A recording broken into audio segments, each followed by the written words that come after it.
Άρα, αρχίζοντας, θα προσκαλέσω τον πρόεδρο της αρχής, τον Δ. Χρήστο Μινά. Περιμένουμε λίγο.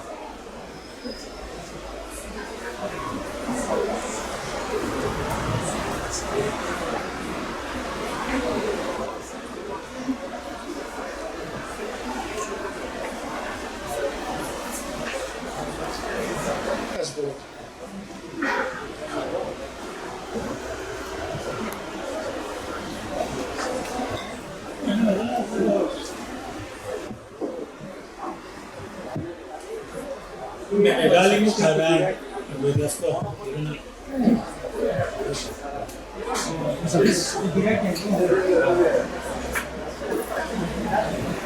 Εκλεκτοί μου συνεργάτες, φίλοι και φίλες, Διοικητικό Συμβούλιο της Αρχής Αντιμετώπισης Εξαρτήσεων Κύπρου, καλημερίζω και εδώ στον ωραίο χώρο που επέλεξε ο εκτελεστικός διευθυντής μαζί με το προσωπικό για να κάνουμε αυτή την εκπαίδευση σήμερα.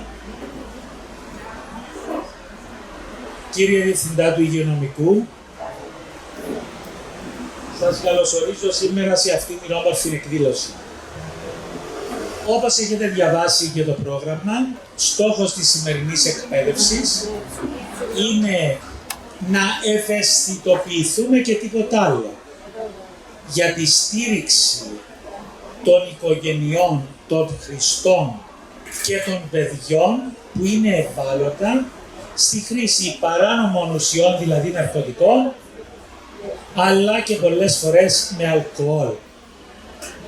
Από την ημέρα της σύλληψης μέχρι και την ενηλικίωση, αυτά τα παιδιά βιώνουν πολλές δυσκολίες και προβλήματα, τα οποία οι ψυχολόγοι μας το ονομάζουν τραύμα και πολύ σωστά.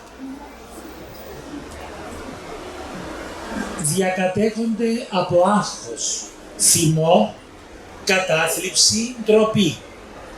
Έχουν μειωμένες επιδόσεις στα σχολεία τους, φοβούνται την αυτόματη αποπομπή ή αποβολή από το σύστημα εντός ή εκτός εισαγωγικών, έχουν διαταραχή στη συγκέντρωση και στην προσοχή, με αποτέλεσμα να αναβάλουν ή το χειρότερο να μην αναζητούν καθόλου θεραπεία.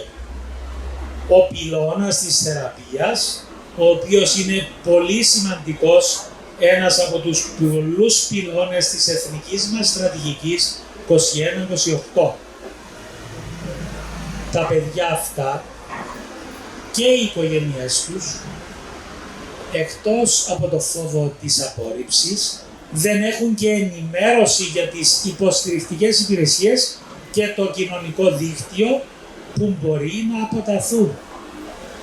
Φοβούνται τον κοινωνικό στιγματισμό, φοβούνται την εμπλοκή με την ποινική δικαιοσύνη και με το συνυπάρχον τραύμα στο οποίο έχω αναφερθεί, καταλήγουν αυτά τα παιδιά, αγαπητές και αγαπητοί μου, να αναλαμβάνουν γονικό ρόλο και ευθύνες ενήλικα στην οικογένεια για να αντεπεξέλθουν στη δύσκολη αυτή κατάσταση. Η Αρχή Αντιμετώπισης Εξαρτήσεων Κύπρου, με βάση την Εθνική Στρατηγική 21-28 και το Σχέδιο Δράσης 21-24, με προγράμματα πρόληψης, θεραπείας, μείωσης της βλάβης της προσφοράς, κοινωνικής επανένταξης και υποστήριξης, έρευνας και εκπαίδευσης, αλλά και διεθνών σχέσεων και πραγματικοτήτων, με την έναρξη τον Νοέμβριο του προγράμματος του πρωτοποριακού «Κερδίζοντας τη ζωή», που είναι η ένταξη κοινωνικών λειτουργών σε όλα μας τα θεραπευτικά προγράμματα Παγκύπρια, με 12 κοινωνικούς λειτουργούς, έχουν αποστολή να εντοπίσουν τα παιδιά αυτά από τις οικογένειες στα πλαίσια του προγράμματος κοινωνικής υποστήριξης και επανένταξης. Πρέπει να πω, τελειώνοντας, ότι η συμβολή όλων σας, κυβερνητικών, μη κυβερνητικών φορέων, εθελοντών, συνδέσμων εξαρτημένων και φίλων, όλων των Υπουργείων Δικαιοσύνης, ιδιαίτερα της Υπηρεσίας Καταπολέμησης Ναρκωτικών, με το εξαίρετον έργο που επιτελούν οι συνεργάτες μας, κύριε Κόκκινη, εκεί, το Υπουργείο Παιδείας, Άμυνας και όλοι οι συνεργάτες μας, καλούμαστε σήμερα να συστρατευτούμε και να δώσουμε το μήνυμα ότι τα ευάλωτα ανήλικα παιδιά οικογενειών χρηστών παράνομων ή και νόμιμων ουσιών δεν είναι απροστάτευτα. Και από σήμερα ξεκινούμε μία εκστρατεία ενημέρωσης και στήριξής τους, τόσο σε εθνικό όσο και ευρωπαϊκό επίπεδο, ώστε κανένας οικονομικός αλλά κυρίως ανθρώπινος πόρος να μείνει ανεκμετάλλευτος. Σας ευχαριστώ θερμά από καρδιάς και εύχομαι καλή συνέχεια σε ό,τι κάνετε.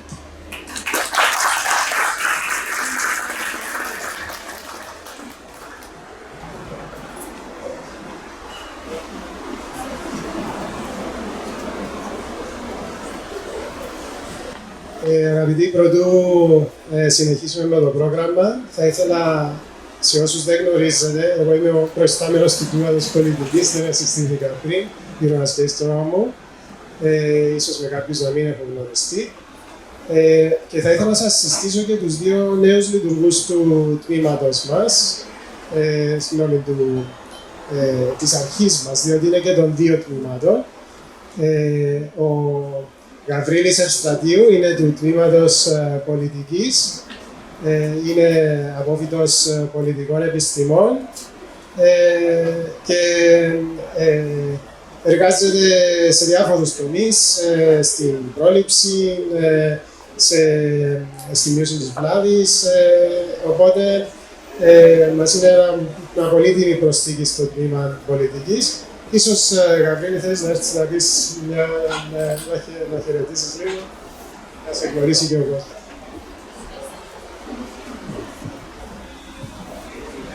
Καλημέρα και από μένα σε όλους τους αγαπητούς συνεργάτες. Εγώ είμαι ο Γαβρίλης Ευστρατείου. Είμαι λειτουργός του τμήματος πολιτικής για να έχει αντιμετωπίσει εξάρτηση Κύπρου εδώ και 6 μήνες περίπου. Σας ευχαριστούμε για τη σημερινή σας παρουσία και προσβλέπω σε μια ανάψογη συνεργασία με όλους τους συνεργάτες με τους οποίους θα συνεργαστούμε στο μέλλον. Ευχαριστώ.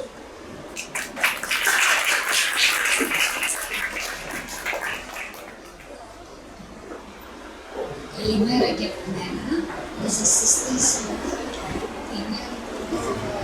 μια προσθήκη να οράσει το τμήματος πολιτικής εσείς. Είναι η Άννα Καλιαδόρου, η οποία έχουμε ρίξει σε βαθιά νερά και στο κομμάτι της θεραπείας, με το δίκτυο της θεραπείας. Δεν ακούγαμε πάλι. Λοιπόν, η Άννα Καλιαδόρου, η οποία ασχολείται και με το κομμάτι του δίκτυου της θεραπείας, αλλά έχει αρχίσει να ασχολείται και με το κομμάτι της μείωσης της προσφόρας. Είναι απόφοιτος του Πανεπιστημίου Κύπρου στο τμήμα ψυχολογίας.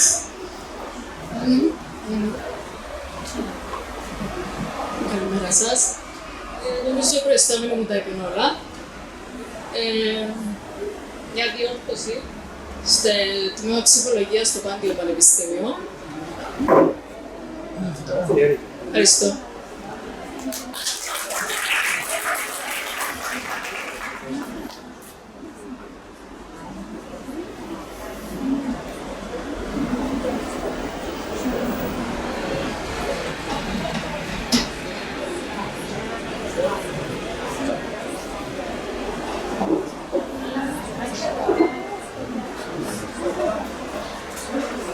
Καλημέρα και από μένα σε όλους.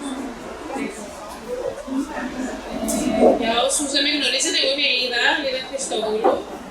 Είμαι λειτουργός στο τμήμα πολιτικής της αρχής. Να παρουσιάσω μια παρουσίαση ουσιαστικά για να σας δώσω μια πρώτη ιδέα τι ήταν το έναυσμα του σημερινού σεμιναρίου, που είναι ένα πρόσφατο πρόγραμμα ερευνητικό της ομάδας Κομπιτού του Συμβουλίου της Ευρώπης, που είχε να κάνει ουσιαστικά για τη στήριξη των ευάλωτων παιδιών που έχουν γονείς ή κηδεμόνες που κάνουν χρήση ουσιών, είτε είναι παράνομες είτε είναι και το αλκοόλ. Και ουσιαστικά ήταν μια ανταλλαγή και καλές πρακτικές, παραδείγματα για τους επαγγελματίες, είτε της πολιτικής αλλά και στο πρόληψη και στη θεραπεία, έτσι ώστε να γνωρίζουμε ποιες είναι όλες οι πολιτικές, οι καλές πρακτικές, για να μπορούμε να παίρνουμε παραδείγματα να εφαρμόζουμε η κάθε χώρα ξεχωριστά. Στα USB που σας έχω δώσει με την εγγραφή σας υπάρχει το report το τελευταίο. Θα υπάρχει επίσης ακόμα ένα τον επόμενο χρόνο, γιατί το πρόγραμμα συνεχίζεται. Επειδή είχε ολοκληρωθεί με επιτυχία και έγιναν πολλές ανταλλαγές καλών πρακτικών μεταξύ των χωρών, θα συνεχιστεί για δεύτερη συνεχή χρονιά. Απλά σας το λέω πληροφοριακά. Στο USB επίσης να δείτε την παρουσίαση που να κάνω εγώ τώρα και μετά από τη συνεργάτη από τη Τσεχία, που να μας μιλήσει για το πρόγραμμα που έχουν στη Τσεχία για τη θεραπευτική κοινότητα και γυναίκες που φιλοξενούνται με τα παιδιά τους. Και επίσης κάποιον υλικό. Να σας τα πω αργότερα όμως στην πορεία. Εάν θέλετε οτιδήποτε, σηκώνετε χέρι, διακόπτετε με, δεν έχω θέμα. Είμαστε χαλαρά σε καφέ, απολαύσετε τον καφέ σας και να το κάνουμε και λίγο διάλογο να θέλετε.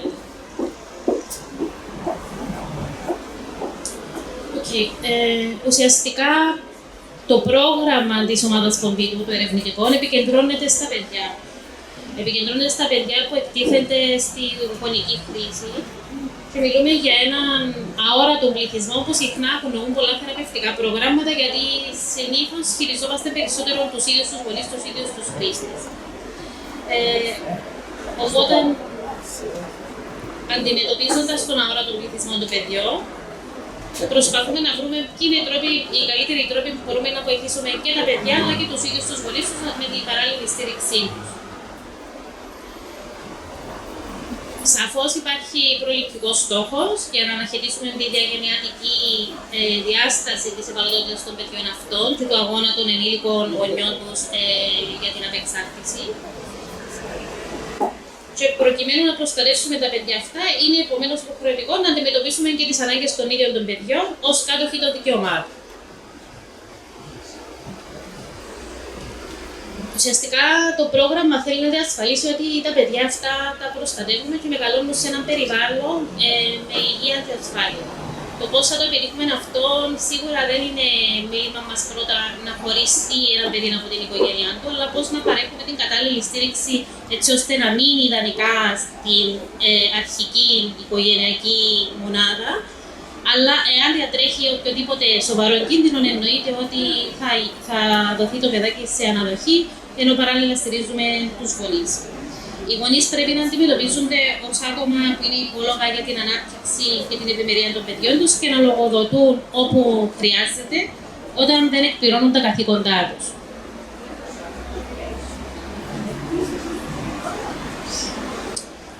Το πρόγραμμα ουσιαστικά ονομάζεται Children whose parents use drugs and its promising practices and recommendations. Εστιάζει στα παιδιά, όπως έχω πει, που μεγαλώνουν με γονείς που είτε κάνουν χρήση παράνομων ουσιών ή και στο αλκοόλ, αλλά και υπηρεσίες, προγράμματα, παρεμβάσεις που παρέχονται από διάφορες χώρες. Το πρόγραμμα αυτό συμμετείχαν 10 χώρες, συμπεριλαμβανομένου και της Κύπρου, και θα δείτε ότι ανά κεφάλαιο η ερευνήτρια καταθέτει τις καλές πρακτικές αναχώρα και πώς μπορούμε να επικοινωνήσουμε επίσης μαζί τους για να πάρουμε οποιαδήποτε πληροφορία. Το πρόγραμμα εστιάζει στα ανθρώπινα δικαιώματα, το οποίο ανταποκρίνεται στην αποστολή του Συμβουλίου της Ευρώπης για ενσωμάτωση των ανθρωπίνων δικαιωμάτων σε οποιασδήποτε πολιτικές που αφορούν στα ναρκωτικά. Η προστασία των δικαιωμάτων του παιδιού βρίσκεται επομένως στο επίκεντρο της αποστολής του Συμβουλίου της Ευρώπης για να διαφυλάξουμε τα ανθρώπινα δικαιώματα, την πρόσπιση της δημοκρατίας και τη διατήρηση του κράτους δικαίου. Η έρευνα, να πω ότι δεν καταλήγει σε ένα συμπέρασμα, απλά παραθέτει εισηγήσεις, επόμενα βήματα για το πώς μπορούμε εμείς πρακτικά να βελτιώσουμε τις συνθήκες και τις υπηρεσίες που παρέχουμε. Και επίσης να προωθηθεί μια συνεργασία μεταξύ τα κράτη και ένας ανοιχτός διάλογος.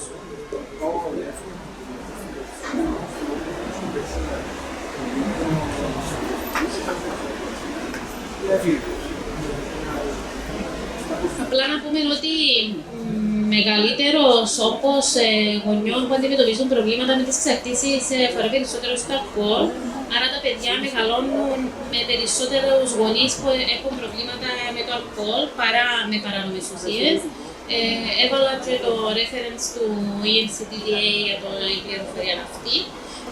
Απλά για να μην ρωτάστε μέσα από το πρόγραμμα γιατί γίνεται συχνά αναφορά για το αλκοόλ.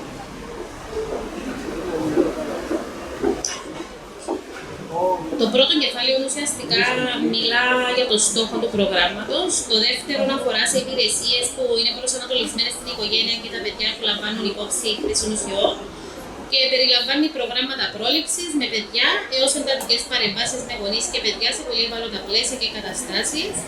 Το κεφάλαιο 3 είναι προγράμματα και υπηρεσίες για οικογένειες και παιδιά σε θεραπευτικές δομές και συναφείς υπηρεσίες συμπεριλαμβανομένες της συλλογής δεδομένων.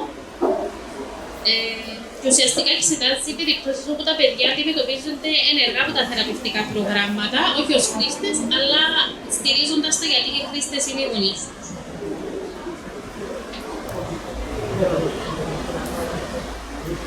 Το κεφάλαιο 4 αφορά σε υπηρεσίες θεραπείας που απευθύνονται σε έγκυες γυναίκες, οι μητέρες και τα παιδιά τους. Περιλαμβάνει κοινότητες όπου οι γυναίκες μπορούν να ζήσουν με τα παιδιά τους, έτσι ώστε να μπορούν να ενταχθούν στη θεραπεία και να είναι σε θέση να ασκούν και το ρόλο τους ως γονείς. Για αυτό το θέμα θα δούμε και την παρουσίαση από την Ιρλανδία αλλά και από την Αγία Σκέπη, γιατί μέσα στο πρόγραμμα αυτό αναφέρονται και τα δύο ως καλές πρακτικές και είναι κάτι που μας θυμάται μας σαν αρχή ότι έχουμε ήδη μια καλή πρακτική η οποία αναφέρεται ανάμεσα σε 10 άλλες χώρες. Επίσης περιλαμβάνει και το πρόσφατο πρωτόκολλο που έχουμε κάνει ως αρχή αντιμετώπισης εξαρτήσεων Κύπρου για την παραπομπή και τον εντοπισμό και παραπομπή έγκυων γυναικών ή γυναικών που έχουν γίνει πρόσφατα μητέρες που μπορεί να κάνουν χρήση είτε αλκοόλ είτε άλλων παράνομων ουσιών, για να μπορούν να παραπέμπονται σε υποστηρικτικές υπηρεσίες ή σε θεραπευτικά προγράμματα εάν χρειάζεται. Να πω λίγα λόγια ότι το πρωτόκολλο αυτό είναι σε συνεργασία με το ΣΥΚΕΣΟ, με το Συμβουλευτικό Κέντρο Στήριξης της Οικογένειας, μέσα από το πρόγραμμα ΔΕΑ και την Εθνική Επιτροπή για την Αντιμετώπιση του Φάσματος Διαταραχής Ενδρικού Αλκοολισμού. Είναι ένα πρόγραμμα που διανύει το τρίτο του χρόνο. Έχω βάλει μέσα στο USB όλο το υλικό. Το πιο πρόσφατο ήταν η εκπαίδευση που είχαμε κάνει σε 10 μέρες που θα αποτελούν τη διασυνδετική ομάδα για να εντοπίζονται αυτές οι γυναίκες και να παραπέμπονται πολλές φορές στα προγράμματα που λειτουργείτε εσείς. Το ενημερωτικό βίντεο για γυναίκες θα σας το δείξουμε στο τέλος της παρουσίασης. Επίσης να σας πω ότι θα κάνουμε και ένα βιντεάκι για πατέρες, το οποίο θα μπορείτε να το δείτε και στην τηλεόραση, αλλά στα μέσα κοινωνικής δικτύωσης και να σας το στείλουμε και εσάς κατά τα τέλη του Ιούλη. Ουσιαστικά προσπαθούμε να ευαισθητοποιήσουμε και τους γονείς, τις μητέρες, αλλά και τον σύντροφο για να μπορούμε να στηρίξουμε το σύνολο πλέον της οικογένειας και όχι μόνο να επικεντρωνόμαστε στη μητέρα. Τι άλλο να σας πω, να πω, Απλά έγραψα λίγα πράγματα για τους στόχους που έχουμε βάλει σαν Εθνική Επιτροπή για να εντοπίζονται, να ενημερώνονται και να παραπέμπονται οι έγκυες γυναίκες ή θυλάσσουσες μητέρες, για να μπορούν να παίρνουν τις υποστηρικτικές υπηρεσίες που χρειάζεται η κάθε οικογένεια, να καθιερώσουμε μια επαρκή διάγνωση και υποστηρικτική θεραπεία για τα παιδιά με το φάσμα διαταραχής ενδρικού αλκοολισμού. Να πούμε ότι στην Κύπρο δεν έχουμε ακόμα αριθμούς. Ο δείκτης όσον αφορά την υγεία της μητέρας πρόσφατα έχει μπει στα ιστορικά γεννήσεων του παιδιού, οπότε φιλοδοξούμε ότι και με το πρωτόκολλό μας μπορούμε να εντοπίσουμε γέρος τα παιδάκια αυτά και να υποστηρίζουμε και το ίδιο το παιδάκι αλλά και την οικογένειά του. Έτσι ώστε να γίνει η ανάπτυξη του υποστηρικτικού δικτύου που για τόσο πολύ συζητούμε όλοι σε όλες τις πτυχές της δουλειάς μας. Το τελευταίο κεφάλαιο αφορά υπηρεσίες για γυναίκες που είναι θύματα και επιζώντες βίας και χρησιμοποιούν ναρκωτικά καθώς και τα παιδιά τους. Ουσιαστικά σε αυτό να πούμε ότι μια καλή πρακτική που αναφέρεται μέσα στο ερευνητικό πρόγραμμα είναι αυτή του ΣΠΑΒΟ και θα μας παρουσιάσει και επίσης η project leader του Once Hour, όπως έχουμε πει, που είναι το καταφύγιο για γυναίκες στην Ιρλανδία. Επίσης, στο τέλος της ημέρας. θεωρώ ότι είναι πολύ ενδιαφέρον αν καταφέρετε να μείνετε. Και το κεφάλαιο 5 της έκδοσης αυτής περιλαμβάνει την ανάλυση όλων των πορισμάτων, των συστάσεων και πώς μπορούμε να προχωρήσουμε παρακάτω, ένα βήμα παρακάτω. Να σας δείξω το publication, μπορείτε να το βρείτε και στο website της ομάδας Κορπίδου, αλλά έχω σας βάλει και το record σε Word πάνω στο USB σας.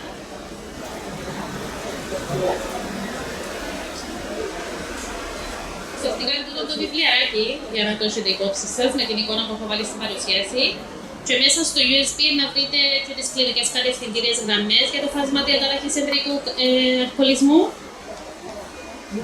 Τα έντυπα για γυναίκες, για τον οδηγό υγιεινού τρόπου ζωής. Να πω ότι στην ιστοσελίδα μας μπορείτε να το βρείτε μεταφρασμένο αγγλικά, γαλλικά, ρουμανικά, ρωσικά, αραβικά. Και υπάρχει και ένας οδηγός παραπομπής με όλες τις υποστηρικτικές υπηρεσίες. Οτιδήποτε χρειάζεστε, εννοείται ότι είμαστε στη διάθεσή σας. Αν έχετε απορίες, είτε και σήμερα, αλλά εννοείται συνεχόμενη συνεργασία. Αυτά από μένα, δεν ξέρω αν θέλει κάποιος να ρωτήσει κάτι πριν δείξουμε το βίντεο.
Να προσέχεις, εντάξει.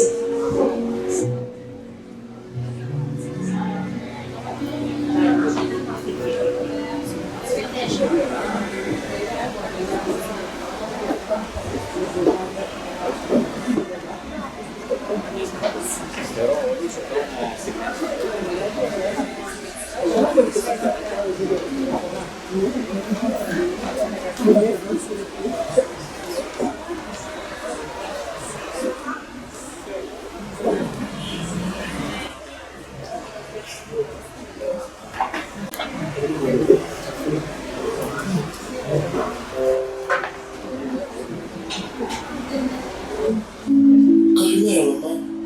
Σε άκουσα που ξύπνησες. Μ' αρέσει αυτή η μουσική. Τι θα φάω, πεινάω. Μαμά, δεν απομονώ να σε γνωρίσω.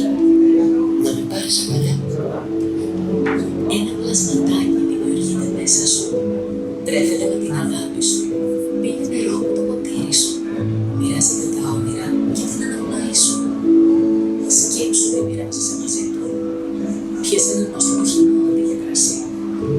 Το αλκοόλ μπορεί να προκαλέσει προβλήματα στην εγκυμοσύνη και κινδύνους όπως το σύνδρομο εμβρυϊκού αλκοολισμού, που θα έχει μακροχρόνιες συνέπειες στην ανάπτυξη του παιδιού σου. Κράτα απόσταση από το τσιγάρο. Μην το αφήνεις να ανανέει. Ασκήσου αν το θες, γιατί κάνει καλό στη σωστή λειτουργία του σώματός σου.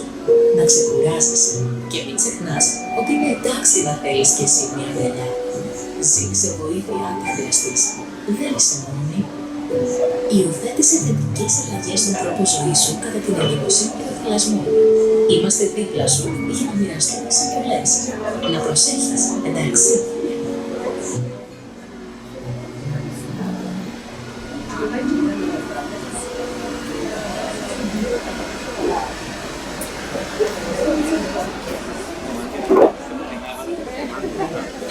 Ευχαριστώ για την υπομονή σας. Πρέπει να το δείξουμε 2 φορές, διότι την πρώτη φορά ήταν πολύ χαμηλός ο ήχος. Αλλά νομίζω αξίζει να το δει κανείς και 2 και 3 φορές, διότι είναι ένα βίντεο που προωθεί την υγεία, ας πούμε, σε ολιστικό επίπεδο. Δεν μιλά μόνο για το αλκοόλ, μιλά για το κάπνισμα, μιλά για τη γυμναστική. Και είναι τούτη η ιδέα της προώθησης της υγείας ως πρόληψη. Θα ήθελα να καλέσω τώρα τον Δόκτωρ Γρηγόρη Νεοκλέους. Δεν ξέρω αν είσαστε κάπου. Τον εκεί στη γωνιά. Γεια σας, Δόκτωρ. Να μας παρουσιάσει το πρόγραμμα κοινωνικής εργασίας από το Τμήμα Κοινωνικών Επιστημών του Πανεπιστημίου Λευκωσίας. Συγκεκριμένα είναι το πρόγραμμα παροχής υπηρεσιών κοινωνικών λειτουργών στα θεραπευτικά μας προγράμματα και αποκαλείται αυτό το πρόγραμμα «Κερδίζοντας τη ζωή μου». Θα σας πει περισσότερα ο Δόκτωρ Νεοκλέους.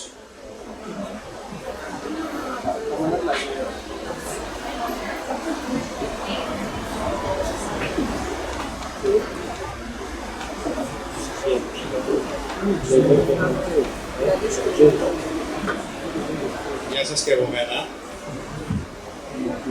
Θα τραγουδήσω.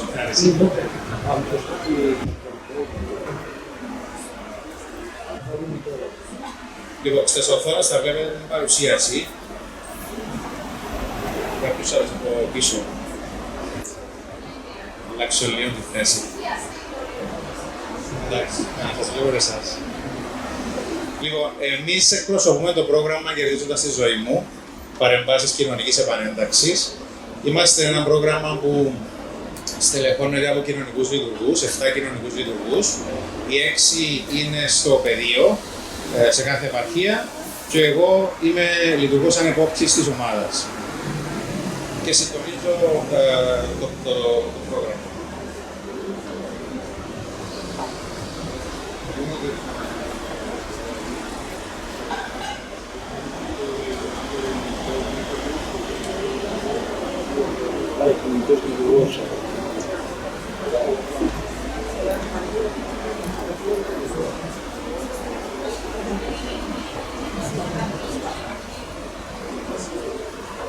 Ο στόχος μας είναι να λειτουργήσουμε συμπληρωματικά των υπηρεσιών που ήδη παρέχονται, των θεραπευτικών υπηρεσιών που ήδη παρέχονται στους χρήστες, και να συμβάλλουμε στο κομμάτι που αφορά την κοινωνική τους επανένταξη. Δηλαδή, ολοκληρώνοντας τη θεραπεία τους ή είναι κοντά στην ολοκλήρωση της θεραπείας, ερχόμαστε εμείς και προσπαθούμε, διερευνώντας, αξιολογώντας το κάθε περιστατικό ξεχωριστά, να τους βοηθήσουμε ώστε να διευθετήσουν κάποια ζητήματα της ζωής τους που θα τους επιτρέψουν να ενταχθούν στην κοινωνία. Όπως βλέπετε στις οθόνες, τα βασικά στοιχεία, οι 3 βασικοί πυλώνες, που δεν είναι οι μοναδικοί βεβαίως, αφορούν στέγαση, εκπαίδευση, κατάρτιση και ένταξη στην αγορά εργασίας. Πολλά από αυτά τα άτομα, όπως γνωρίζετε, δεν έχουν λύσει κάποια ζητήματα, βασικά ζητήματα της ζωής τους, γιατί από νωρίς μπήκαν στη χρήση. Οπότε υπάρχει μια σχετική κοινωνική δυσλειτουργία, την οποία ερχόμαστε εμείς να διερευνήσουμε, να αξιολογήσουμε και να παρέμβουμε. Υπάρχουν πολλά περιστατικά τα οποία έχουν θέμα στέγασης, έχουμε αρκετούς ανθρώπους που είναι άστεγοι, έχουμε ανθρώπους οι οποίοι δεν εργάζονται προφανώς, έχουμε ανθρώπους οι οποίοι θέλουν μια δεύτερη ευκαιρία στη ζωή τους για να σπουδάσουν. Οπότε να τους συνδέουμε με διάφορα τέτοια συστήματα, ανάλογα με τις ανάγκες τους.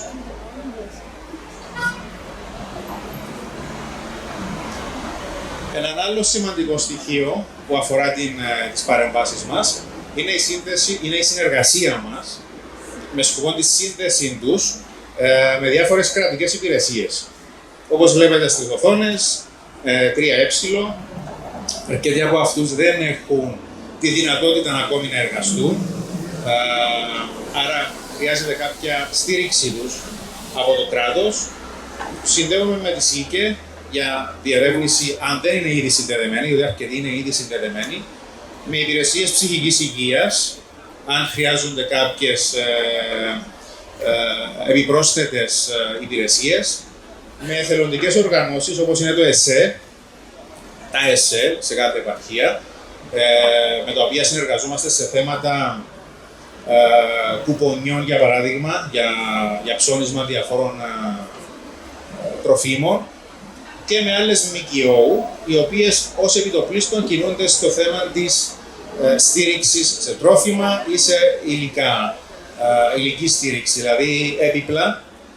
Έχουμε ανθρώπους οι οποίοι ζουν σε άθλιες συνθήκες, χρειάζονται έναν κρεβάτι, έναν καναπέ, μια καρέκλα. Οπότε κάνουμε αυτές τις συνδέσεις, ούτως ώστε να μεριμνήσουμε στο να καλυφθούν κάποιες πρώτες βασικές ανάγκες.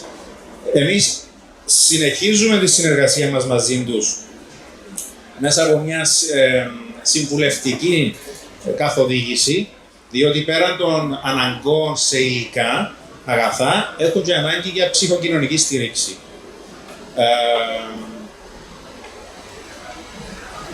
Έχουμε επίσης παραπομπή στη Δία για θέματα εργασίας, αλλά αυτό που έχουμε εντοπίσει ως σημαντικό ζήτημα, δύο είναι τα σημαντικά ζητήματα που έχουμε εντοπίσει. Το ένα είναι ότι πολλοί από τους εξυπηρετούμενους μας έχουν σοβαρά οικογενειακά προβλήματα. Υπάρχει ένα οικογενειακό δυσλειτουργικό περιβάλλον, άρα επικεντρωνόμαστε και στην οικογένεια και σε κάποιες περιπτώσεις έχουμε αντιληφθεί ότι ο υποδεικνυόμενος ασθενής ουσιαστικά δεν είναι το άτομο κατά ανάγκη, αλλά είναι η οικογένεια που προκαλεί και συντηρεί το πρόβλημα. Οπότε κάνουμε διπλή παρέμβαση και στο άτομο αλλά και στην οικογένεια. Το άλλο θέμα που έχουμε εντοπίσει, και δεν ξέρω αν υπάρχουν εδώ ανάμεσά μας λειτουργία από το Υπουργείο Υγείας, θα πρέπει να το δείτε. Έχουμε άτομα αυτή τη στιγμή που δεν καλύπτονται από το ΓΕΣΥ και κανένας δεν μπορεί να τους βοηθήσει. Διότι δεν είναι Κύπροι υπήκοοι, τα χαρτιά τους είναι σε μια κατάσταση παράξενη που αυτή τη στιγμή δεν μπορώ να σας το εξηγήσω, διότι και εμάς μας το έχουν εξηγήσει με τρόπο που δύσκολα το κατανοεί κάποιος. Δηλαδή χρειάζονται κάποια έγγραφα, τα οποία είτε έχουν είτε δεν έχουν, οι διαδικασίες είναι χρονοβόρες, άρα έχουμε άτομα αυτή τη στιγμή που είναι εκτεθειμένα σε θέματα υγείας, γιατί το σύστημα δεν τους καλύπτει. Και αυτό είναι κάτι που πρέπει να δούμε. Έχουμε στείλει επιστολές στο Υπουργείο Υγείας, έχουμε προσπαθήσει να τους βοηθήσουμε να καλύψουν άμεσες ανάγκες υγείας, αλλά το σύστημα είναι τόσο γραφειοκρατικό που δυστυχώς αυτή τη στιγμή που μιλούμε έχουμε τουλάχιστον 2 άτομα στη Λάρνακα και στη Λευκοσία, τα οποία είναι εκτεθειμένα σε διάφορους κινδύνους.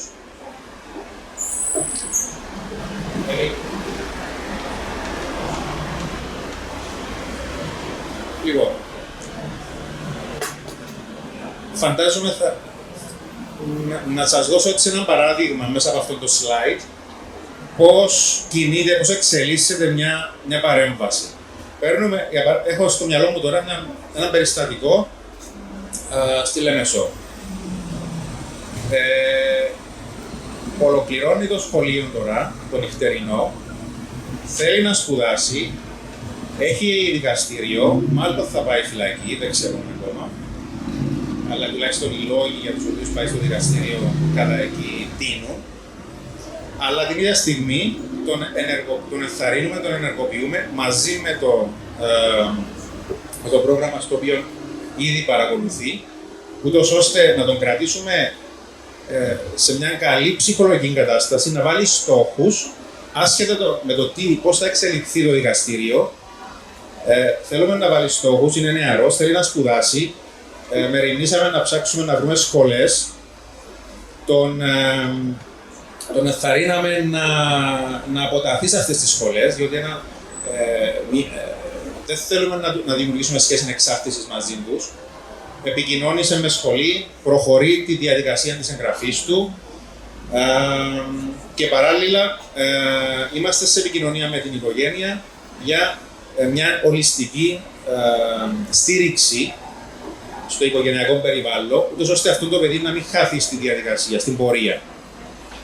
Και αυτό είναι μόνο ένα από τα περιστατικά. Μπορώ να κάτσω εδώ να σας αναλύσω ή λειτουργεί κάθε ένα από τα 50 και πλέον περιστατικά που έχουμε δει ή βλέπουμε στο πρόγραμμα. Επίσης, κάτι άλλο που θέλω να τονίσω είναι η εξαιρετική συνεργασία που έχουμε αναπτύξει με τους αλκοολικούς ανώνυμους και ναρκωμανείς ανώνυμους. Έχουμε παραπέμψει άτομα κοντά τους και έχουμε δει πάρα πολύ σημαντική βελτίωση σε αυτά τα άτομα. Η δουλειά που κάνουν οι AA και οι NA είναι εξαιρετικότατη. Το μόνο μειονέκτημα, θα έλεγα, είναι ότι πολλές από αυτές τις ομάδες είναι στα αγγλικά, λόγω αγγλόφωνων μελών, αλλά και αυτό αντιμετωπίζεται με ταυτόχρονη μετάφραση από τα υπόλοιπα ελληνόφωνα μέλη της ομάδας. Οπότε, κρατήστε το και αυτό το ζήτημα και είναι μια παράκληση από τους AA να μεταφέρουμε το μήνυμα προς τους συνεργάτες για τον ρόλο τους. Όχι ότι έχουν ανάγκη από κόσμο, έχουν αρκετά μέλη, αλλά θέλουν να βγει προς τα έξω το έργο που επιτελούν οι AA και οι NA σε όλες τις επαρχίες, με σκοπό, αν υπάρχουν περιστατικά τα οποία θα μπορούσαμε να παραπέμψουμε, να γίνει και αυτό. Και εδώ επιτρέψτε μου να αναφερθώ σε ένα περιστατικό της Λάρνακας, το οποίο ήταν στην άκρη του γκρεμμού, κυριολεκτικά, και με τις ενέργειες της συναδέλφου της Έμιλης και με τη συνεργασία διαφόρων φορέων, καταφέραμε αυτό το άτομο, τουλάχιστον προς το παρόν, να το τραβήσουμε λίγο πίσω από τον γκρεμμό. Εντάχθηκε στους AA, ήταν ένα από τα πιο δύσκολα μας περιστατικά, απίστευτες δυσκολίες, απίστευτη βία στην οικογένεια, πάρα πολλά προβλήματα μεταξύ των οικογενειακών μελών και φτάσαμε σε ένα σημείο αυτή τη στιγμή να ενημερωνόμαστε ότι πλέον κάτι που για μας μπορεί να είναι δεδομένο, τρώει στο ίδιο τραπέζι με τους γονείς του.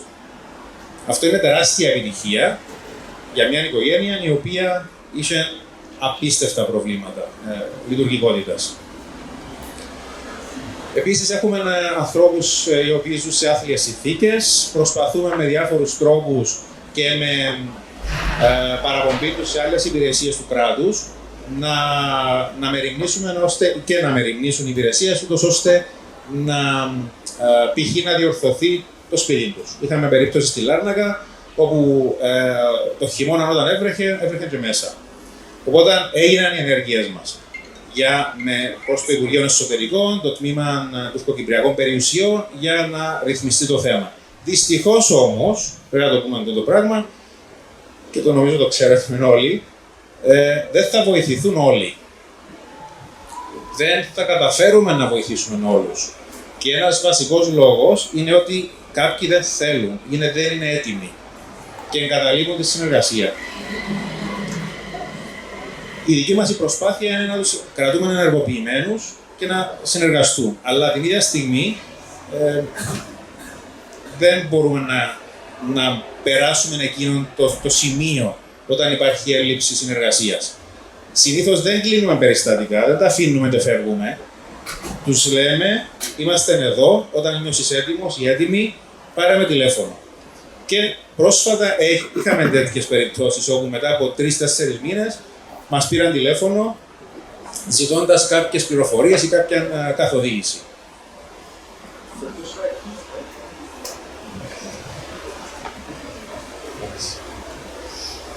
Λοιπόν, η κοινωνική λειτουργία της ομάδας, οι οποίοι βρίσκονται κάπου εδώ και μπορείτε να τους ρωτήσετε μετά για οτιδήποτε θέματα θέλετε, αποτελούν το συνδετικό κρίκο μεταξύ του προγράμματος, των διαφόρων υπηρεσιών και των εξυπηρετουμένων.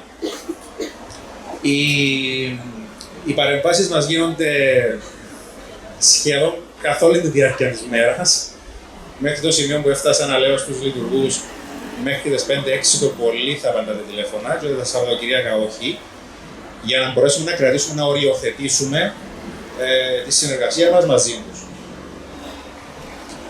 Έχω αναφερθεί στη σύνδεση των εξυπηρετουμένων με δημόσιους, με διάφορους φορείς, είτε είναι συστήματα υγείας, ψυχικής υγείας, οίκε κλπ.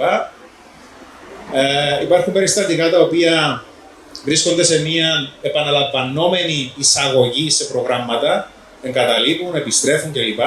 Προσπαθούμε σε συνεργασία και με συνεργάτες μας σε προγράμματα να δούμε μήπως αυτό το πρόγραμμα δεν είναι το κατάλληλο για αυτόν ή να ενισχύσουμε έναν άτομο τη διαδικασία με μια παράλληλη διαδικασία όπως αυτό που σας ανάφερα. Δηλαδή, έναν άτομο μπορεί να βρίσκεται σε ένα πρόγραμμα θεραπείας ή συντήρησης της βλάβης, αλλά την ίδια στιγμή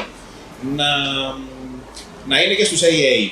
Δηλαδή και να τους έχουμε σε μια παράλληλη διαδικασία, ούτως ώστε να τους κρατούμε ενεργοποιημένους. Τώρα, όλα αυτά πώς γίνονται, κάτι που παρέλειψα να πω αρχικά, γίνεται η λήψη του κοινωνικού ιστορικού. Παίρνουμε όλες τις πληροφορίες που κρίνουμε εμείς ότι θα είναι χρήσιμες για να αντιληφθούμε και να σχηματίσουμε την εικόνα, την πλήρη εικόνα του περιστατικού και από εκεί και πέρα αποφασίσουμε με το άτομο ποιοι είναι οι στόχοι μας. Οι βραχυπρόθεσμοι, μεσοπρόθεσμοι, μακροπρόθεσμοι, ούτως ώστε να ξεκινήσουμε σιγά σιγά να ξεκινήσουν, να τους υλοποιούν με τη δική μας την υποστήριξη. Και από εκεί και πέρα παρακολουθούμε την εξέλιξη της διαδικασίας καταγράφοντας, έχουμε έναν έντυπο αναφοράς προόδου που καταγράφουμε για κάθε συνάντηση τι έχει γίνει. Αυτές οι πληροφορίες μεταφέρονται σε μια διαδικτυακή πλατφόρμα η οποία είναι πρωτοποριακή για τα δικά μας δεδομένα και εμείς ακόμα τη μαθαίνουμε και την εξελίσσουμε, προσθέτουμε να φέρουμε πράγματα, η οποία πλατφόρμα είναι στη διάθεση της ΑΕΚ και μπορεί ανά πάσα στιγμή να δει το ποσοστό των ατόμων που βρίσκονται σε θεραπεία, την ουσία χρήσης και άλλα βασικά στοιχεία ποσοτικού χαρακτήρα, τα οποία μπορούν να αποτελέσουν ένα χρήσιμο εργαλείο για σκοπούς ανάλυσης από την ΑΕΚ. Αλλά και για μας, δηλαδή βλέπουμε ξεκάθαρα πόσα περιστατικά έχουμε, πόσοι είναι στη θεραπεία, ποιες είναι οι επαρχίες που έχουν περισσότερους εξυπηρετούμενους κλπ. Οπότε, σε πολύ γενικές γραμμές, δεν θέλω να slides, όλα πρέπει να έχουμε. Okay. Αυτά σε πολύ γενικές γραμμές. Σίγουρα υπάρχουν πάρα πολλά που μπορούμε να πούμε και να μοιραστούμε μαζί σας, αλλά λόγω έλλειψης χρόνου σταματώ εδώ, αλλά είμαστε στη διάθεσή σας, στη διαδικασία, στο πλαίσιο της συζήτησης αργότερα, να απαντήσουμε σε οποιασδήποτε απορίες σας. Ευχαριστούμε πάρα πολύ.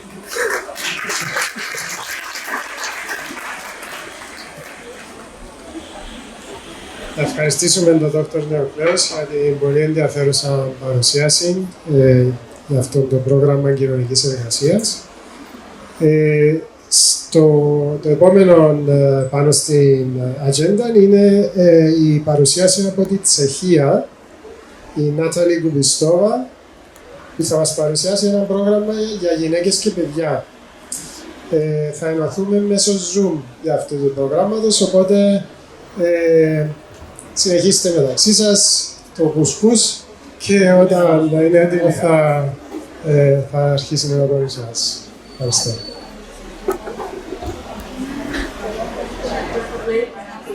Which provides services to people with problems with drugs. So let's get started. First, I'd like to walk you through my presentation really shortly. I will introduce our service first, then I will talk briefly about two of our target groups which we work with. Then I would like to name some functional factors which work good for us. And then I would like to present 4 of our female clients very briefly, but with their most important goals and issues during treatment. So, as I said, brief introduction. Therapeutic Community Karlov started its program in 1998 with juveniles.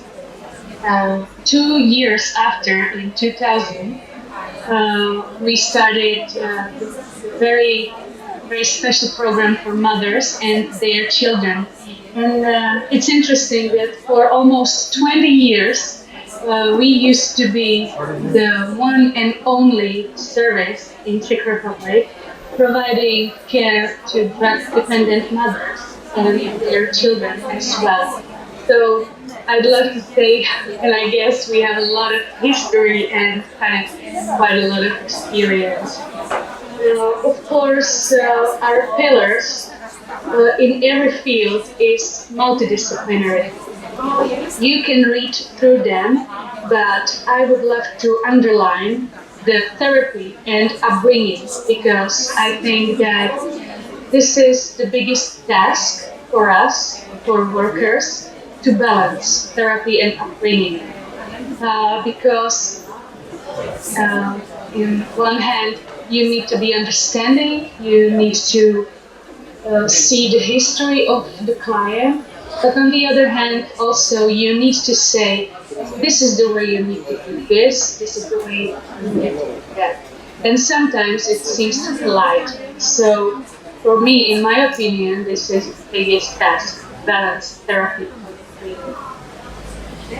The second thing I'd like to underline is family work, because we really stand on cooperation with families, which can be demanding from time to time, especially because those families are barely functional, barely working, barely able to cooperate with us.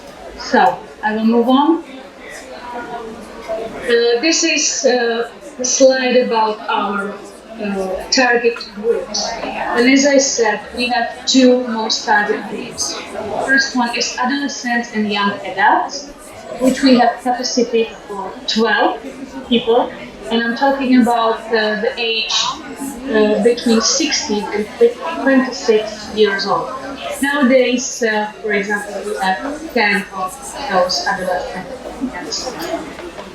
Second group is mothers and children. We have capacity of altogether 10 mothers and whatever amount of children as well. For example, nowadays we have 9 mothers and many children, and it's huge. Sometimes it's really a lot, especially those two groups working all together, meeting together every day from morning till the dawn. So this is really demanding, and I'd like to say this is fun. What is really typical for our clients is that they passed already through several attempts at treatment. And now I'm talking about rehabs, about psychiatric hospitals, but also other communities, because in Czech Republic we have many communities, especially for adolescents. What we work with a lot is dual diagnosis. It means that next to the drug dependence, our clients suffer from depressions, anxieties. They are mostly very traumatized. They got suicidal tendencies or even attempts in their history. So we work also with our psychiatrists very much.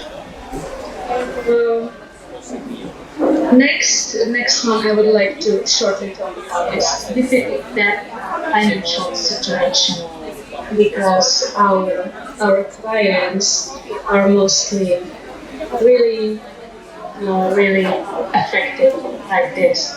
It means they got no income, no money, and really big debts. Okay. This is a slide about our functional factors. The first one, therapeutic community as a method.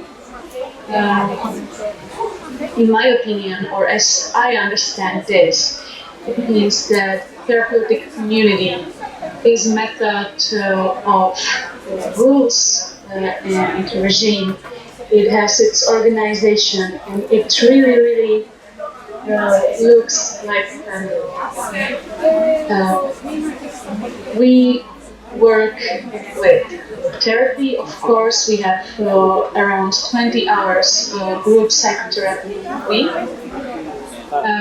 But also, on the other hand, we have a lot of time for clients for individual counseling and so on. As I said, we really rely on the regime, the order, and the rules, which maybe seems a bit strict. Setting boundaries is what our clients need the most. We try to teach them to share responsibility and to co-decide about things. Co-decision in our practice means that when the group is not really sure about me leaving the community for the weekend, and they say, we are really worried about you and we would love you to stay here in community, then I need to stay. And this is really a big task for our clients because they like each other and they want the best for each other. And from time to time they are scared to be this kind of decisive. Work skills training. In our community, as we are localized in beautiful countryside, you can see it in this picture. We have also a lot of animals, for example, and our clients needs to take care of those animals. They need to take care about our garden, about the housing itself, about the kitchen, the community, and they need to share care about children who's not in kindergarten. So I think that this is a lot of experiencing and a lot of work skills training in our community. And last but not least, parental competencies in childcare. This is what we focus on most amongst mothers, because their competencies are mostly very low, and childcare is only the necessary one, which we try to lead to change. Okay. This is about our schedule. This is about the schedule of the treatment, which can last up to 14 months. So you can see we have 4 phases. The first one is the one when you have time to think about everything. You have time to think about your motivation. You have time to decide whether you want to do this, whether you want to change something or not. And this phase is typical for no contact with the other world, with families and friends, because you simply need to have time for yourself. Then you get to the first phase, which lasts up to 4 months, and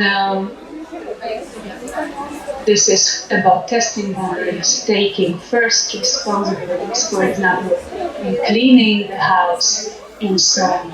Second phase is in my opinion, the most important one. This is the time when you give back to your community a bit of what the community gave you. You start to take care about younger clients. You start to leave the community. You start to visit your family, and simply and slowly you start to plan your future. Third phase is where you live in a small flat, and you just live on your own and you really practice with your life. So this is the most really enabling. Okay. To the Mothers Program, in the background you can see our playroom, one of our playrooms. So I would like to start about mothers specifically. The program can last to 14 months. We really need to focus on specific families because our kids, we have newborns, we have 3 years old, we have 6 years old, young schoolers. So this is really specific and we need to cope with that. What we do a lot with mothers, we support them with negotiations with authorities, families, and so on. Again, taking responsibility is the biggest task for our mothers. And also we really need to work specifically with fathers of those children who are mostly also drug dependent. So this is a few of the most important information. And now I got to tell you something about our former clients. I'd like to say they are very successful clients, even though those stories are very, so I'd say terrible, I'd say very difficult to manage. So first one is Lena, who entered the community as her, I don't know, maybe 10th attempt of treatment. Entered with her son, who used to be in foster care, but not in relatives one, non-relative caregivers. So it was, from the beginning, it was very hard to get the son back. She also discovered she was pregnant. So first months, first weeks were very difficult for her. She was decided for her to keep it. But what's the biggest issue in this case was that the authority organ was so strict to her that she was not even allowed to leave our facility without permission. So that's also why she stayed in our community for almost 2 years, which is really specific and really one case in all the history. And that was because the organs said, you just need to stay there or we will take your children away from you. So it was very difficult. After all, she managed it. It was very hard, and it was hard also because we didn't have anyone to work with, anyone who could support her, because her mother herself was in need of special services. So that's it. The next one I called Alice. Alice, the woman who came to Karlov with a lot of court orders. She used to be a big criminal. She used to steal cars and steal pills and so on. And she got not only execution or alternative punishment, but also command sentence, which she needs to enter right after the first year of life of her daughter. And the daughter she brought to life in our community. She entered the community while 5 months pregnant, and she really did. She finished our she finished our program. Then she continued to the aftercare center with this little girl. After that, she really entered the jail, the specific jail for women with children.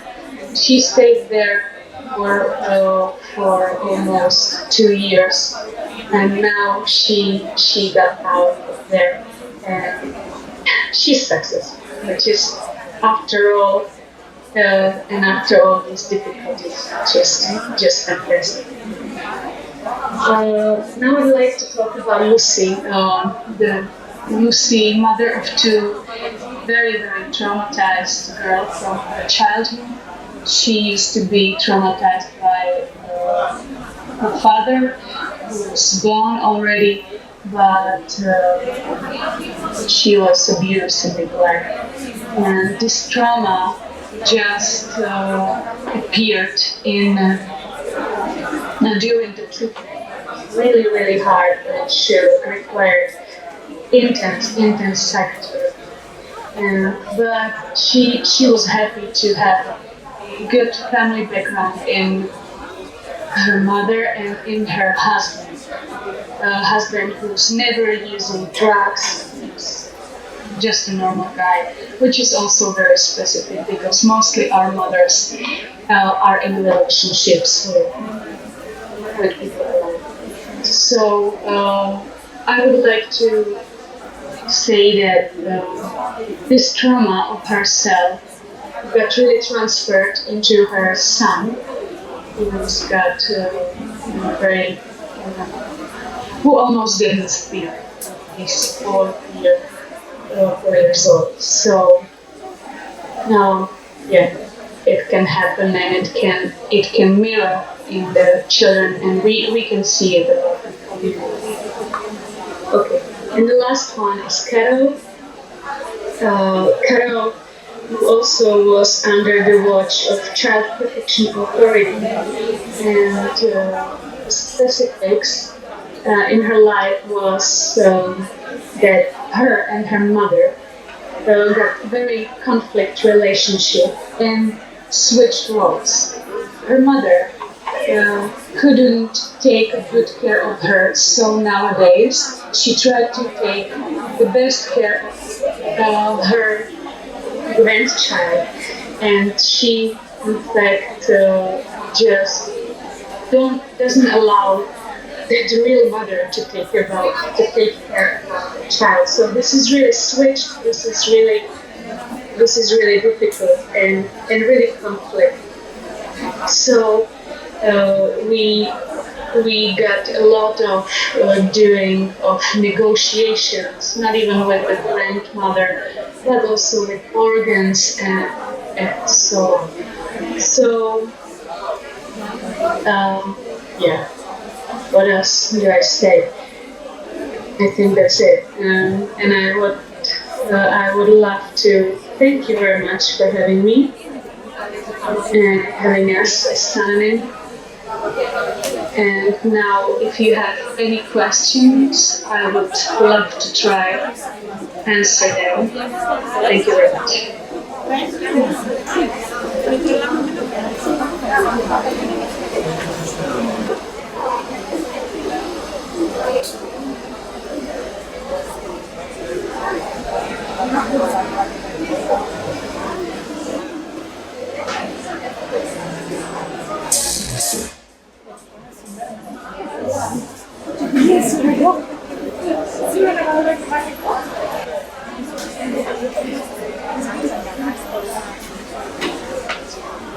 Maxim, Marina Reza, okay.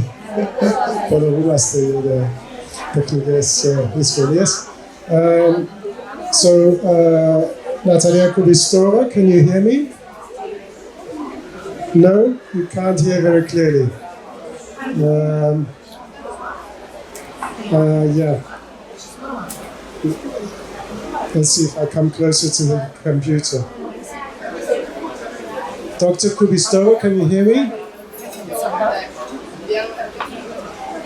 You can try to ask the question, but I'm not sure I will hear it. Yes, yes.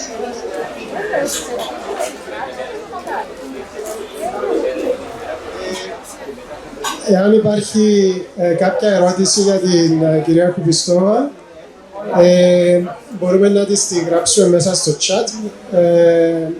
Υπάρχει κάτι που θα θέλατε να ρωτήσετε για το πρόγραμμα αυτό που μας παρουσίασε. Αξίζει να αναφέρω ότι ο οργανισμός της Οσαναμίμ πριν 2 μήνες περίπου, αν δεν λαθάνομαι, πριν 2 μήνες που ήταν, ήρθε στην Κύπρο και επισκέφτηκε και τα δικά μας προγράμματα θεραπείας. Ήταν όλοι πολύ έτσι, άτομα νεαρά με όρεξη για το θέμα και πιστεύω ότι πήραν πολύ καλές εντυπώσεις από το δικό μας δίκτυο. Έχετε κάποια ερώτηση για την κυρία Κουπιστόβα?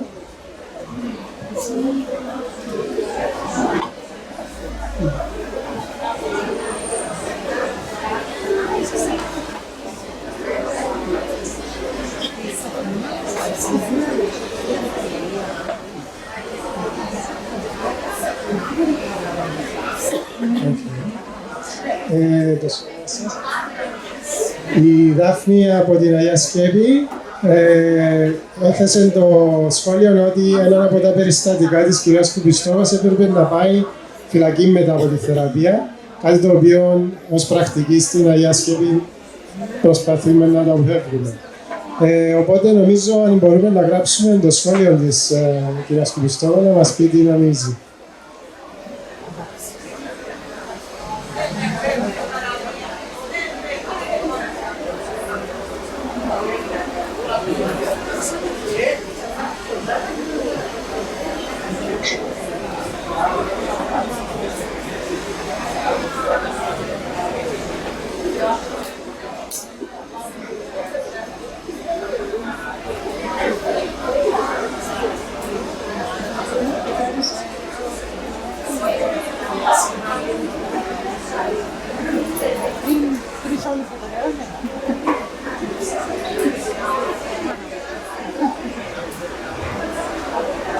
Yes.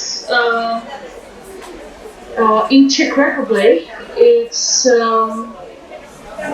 kind of normal that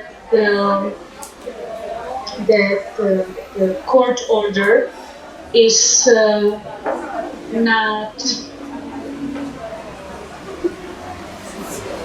No, I'm sorry. It's not. I'm sorry.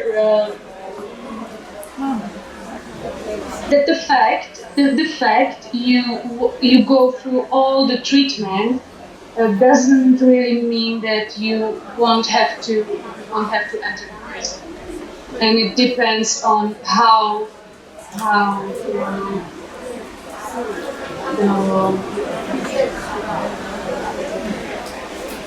no, it doesn't depend on the judge. It just depends on this client I was talking about was just a big criminal. She just made a lot of those things, and the judge or the court just didn't apology her for this. So she needed to enter the prison. Yes. Yeah, I remember from Cyprus where we were in 2 months back. We were in Cyprus, and I remember that this is kind of different from our services. But in our services, it's not really common, but it can just happen. Yeah.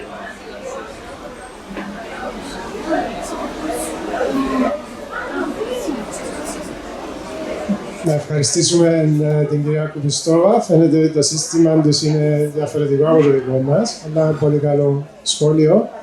Και όντως φαντάζομαι ότι θα έχει διαφορετικό νόημα για το άτομο η δυνατότητα να μην πάει φυλακή να κάνει τη θεραπεία του. Εκεί όμως φαίνεται ότι το νομικό πλαίσιο είναι διαφορετικό. Οπότε νομίζω να μπορούμε να κλείσουμε τώρα με την κυρία Χριστόφα, να την ευχαριστήσουμε πολύ για μια πολύ ενδιαφέρουσα παρουσίαση. Και είναι το επόμενο στο πρόγραμμα. Είναι ένα σύντομο διάλειμμα και στις... θα κάνει μια παρέμβαση και η προϊστάμενη του τμήματος παρακολούθησης, η Ιωάννα Ιασεβή.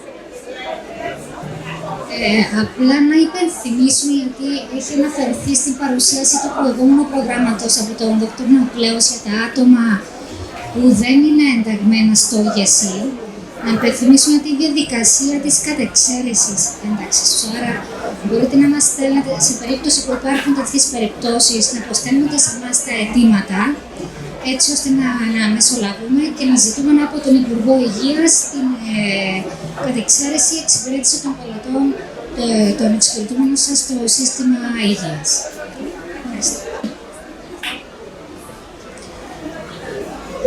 Ναι, θα κάνουμε έναν σύντομο διάλειμμα, να πούμε έτσι γύρω στις 11 και 20, να επιστρέψουμε για να μας κάνει την παρουσίαση της η κυρία Άντρη Χριστοδούλου από την Αγία Σκέπη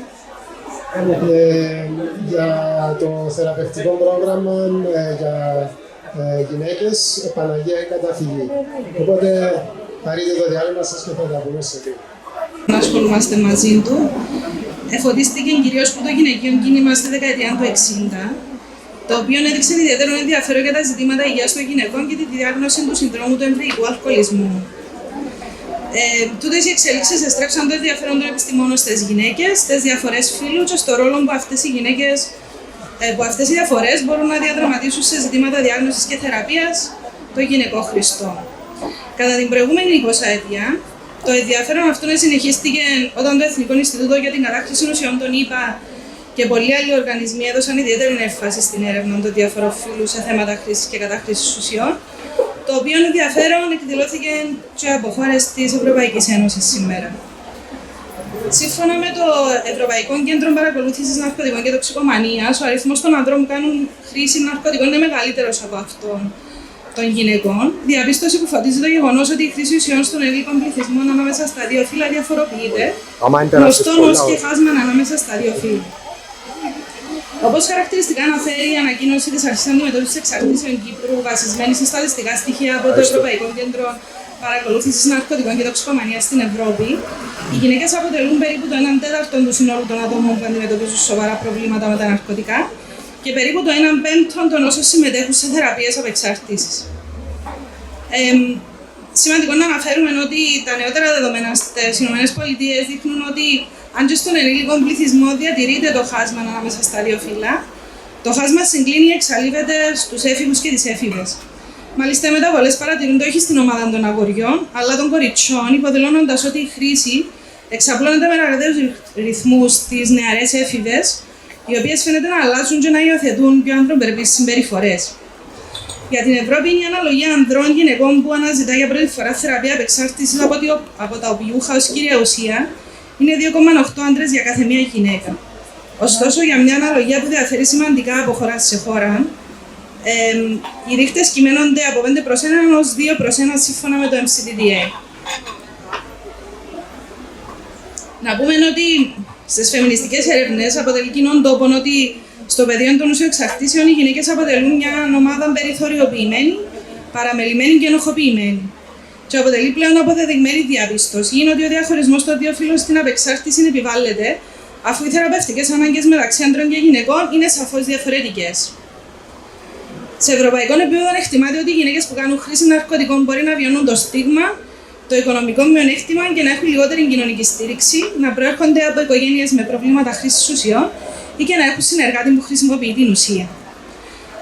Επίσης, δύναται να έχουν παιδιά που μπορούν να διαδραματίσουν κέριο ρόλο στη χρήση, αλλά και μετά κατά την περίοδο της αποθεραπείας, ή να έχουν υποστεί σεξουαλική και σωματική επίθεση, κακοποίηση και να έχουν συνυπάρχουσες ψυχικές διαταραχές. Οι ανάγκες των γυναικών στην απεξάρτηση είναι πολύ διαφορετικές από αυτές των ανδρών, τόσο σε συναισθηματικών επίπεδων όσο και σε πρακτικών. Είναι σημαντικό να αναγνωρίσουμε και να φροντίσουμε τον ρόλο και τη σημασία των προσωπικών σχέσεων στη ζωή των γυναικών, των θεμάτων υγείας και των κοινωνικονομικών θεμάτων που εντοπίζονται με τη μορφή της μοναδικότητας της γυναίκας. Να πούμε λίγο για τις φυσιολογικές διαφορές που εντοπίζονται ανάμεσα σε άντρες και γυναίκες. Καταρχήν, που σύμφωνα με το Harvard Health Watch, είναι ότι οι γυναίκες εξαρτώνται πιο εύκολα στο αλκοόλ από τους άντρες, καταναλώνοντας μικρότερες ποσότητες λόγω της υψηλότερης αναλογίας του λίπους σε νερό στο σώμα τους και των χαμηλότερων επιπέδων του ενζύμου που βοηθά να σπάσει το αλκοόλ στον ανθρώπινο οργανισμό. Το ίδιο ισχύει και για συνταγογραφημένα φάρμακα και ψυχαγωγικά ναρκωτικά. Επιπρόσθετα, παρά το γεγονός ότι η χρήση ουσιών δεν είναι τόσο διαδεδομένη μεταξύ των γυναικών όπως μεταξύ των άντρων, οι γυναίκες έχουν περισσότερες πιθανότητες από τους άντρες να αναπτύξουν διαταραχές οφειλόμενες στη χρήση ουσιών μετά την έναξη, με τις γυναίκες να αναπτύσσουν διαταραχές χρήσης ουσιών σε λιγότερο χρόνο από ότι οι άντρες. Μερικοί από τους παράγοντες που επηρεάζουν τούτες τις φυσιολογικές επιδράσεις των ναρκωτικών και του αλκοόλ στις γυναίκες περιλαμβάνουν την εθνικότητα, τη διαφορά σε θέματα υγείας, την κοινωνικο-οικονομική κατάσταση, τα αναπτυξιακά θέματα που προκύπτουν και τη συνοσηρότητα. Όσον αφορά το ψυχολογικό προφίλ των γυναικών χρηστών, η κλινική εμπειρία επιβεβαιώνει ότι στην πλειονότητα τους έχουν τραυματικά βιώματα με συχνή σεξουαλική και σωματική κακοποίηση. Να πούμε ότι 80% των γυναικών που ζητούν βοήθεια για απεξάρτηση είχαν κάποια στιγμή στη ζωή τους εμπειρίες σωματικής ή σεξουαλικής κακοποίησης, και τούτο συχνά προκύπτει πριν την ηλικία των 10 ετών.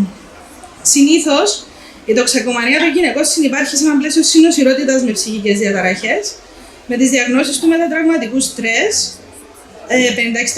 56% των γυναικών σε θεραπεία απεξάρτησης έχουν ιστορικό μετατραυματικού στρες, και άλλες διαταραχές άγχους, κατάθλιψη μετά τον τοκετό, και άλλες διαταραχές διάθεσης, διατροφικές διαταραχές, και ότι η μετεχνιακή διαταραχή προσωπικότητας δεν είναι πιο διαδεδομένες από ό,τι μεταξύ των άνδρων που βρίσκονται σε θεραπεία απεξάρτηση. Οι δυσκολίες που συναντούμε στο να ζητήσουν οι γυναίκες βοήθεια αφορούν συχνά το γεγονός ότι οι γυναίκες πιστεύουν ότι το κόστος εισαγωγικά της θεραπείας είναι πολύ μεγάλο για να εισαχθούν σε προγραμμάτα κυρίως κλειστά. Και το κόστος αφορά το κοινωνικό και οικογενειακό στίγμα, το οικονομικό ζήτημα και τον αποχωρισμό από τα παιδιά. Το στίγμα μπορεί να αποτρέψει τις γυναίκες από το να ζητήσουν να αποδεχτούν ότι χρειάζονται βοήθεια. Και κατά γενική νομολογία, το κοινωνικό στίγμα απέναντι στις γυναίκες που κάνουν κατάχρηση ουσιών τείνει να είναι μεγαλύτερο από αυτόν προς τους άντρες. Επιπρόσθετα, οι γυναίκες που χρησιμοποιούν παράνομα ναρκωτικά έχουν συχνά αυξημένα συναισθήματα ντροπής και ενοχής, έχουν χαμηλά επίπεδα αυτοεκτίμησης και συχνά υποτιμούνται ή βιώνουν αντιπάθεια από άλλες γυναίκες. Τούτα τα συναισθήματα δημιουργούν μια δυσκολία για τις γυναίκες να ζητήσουν βοήθεια ή να αισθάνονται ότι αξίζουν να βοηθηθούν.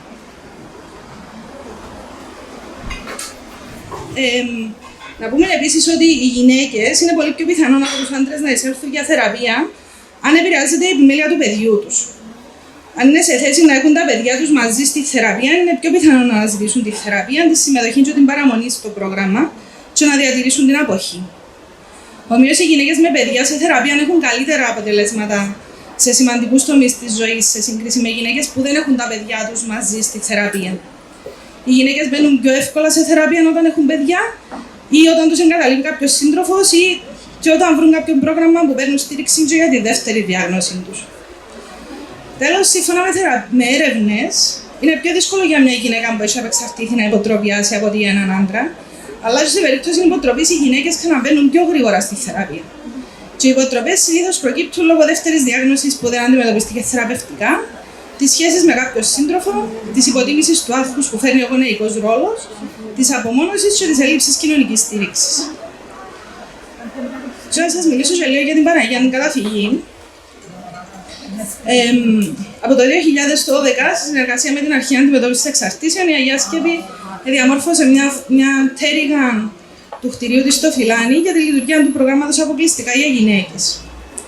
Αναγνωρίζοντας τη διαφορά στα σοβαρά προβλήματα που είχαν δημιουργηθεί στο παρελθόν μεταξύ ανδρών και γυναικών χρηστών, βασιζόμενοι τόσο βιβλιογραφικά όσο και εμπειρικά, καταλήξαμε στη δημιουργία του προγράμματος Παναγία η Καταφυγή. Η βιβλιογραφία μας δείχνει ότι τα ξεχωριστά προγράμματα απεξάρτησης βοηθούν τις γυναίκες να έχουν καλύτερα αποτελέσματα. Οι γυναίκες μπορεί να νιώσουν ευάλωτες ή ακόμα και να παρενοχληθούν σεξουαλικά μέσα στα μειχτά προγράμματα, αφού πολύ συχνά τόσο οι ίδιες όσο και η χρήση τους εξαρτάται από τον σύντροφο τους. Την ίδια ώρα, σε συνεργασία με το Γραφείο Ευημερίας, έγινε καταρθωτό η Παναγία Καταφυγή να μπορεί να φιλοξενεί και γυναίκες μητέρες με τα μικρά παιδιά τους, γεγονός για το οποίο είμαστε ιδιαίτερα περήφανοι, δεδομένου ότι είναι ένα από τα 4 προγράμματα αυτού του είδους που λειτουργούν στην Ευρώπη. Επιπλέον, σε συνεργασία με το Μακάριο Νοσοκομείο, Το πρόγραμμα γυναικών είναι σε θέση να παρέχει υπηρεσίες για έγκυες γυναίκες που βρίσκονται στη χρήση ουσιών.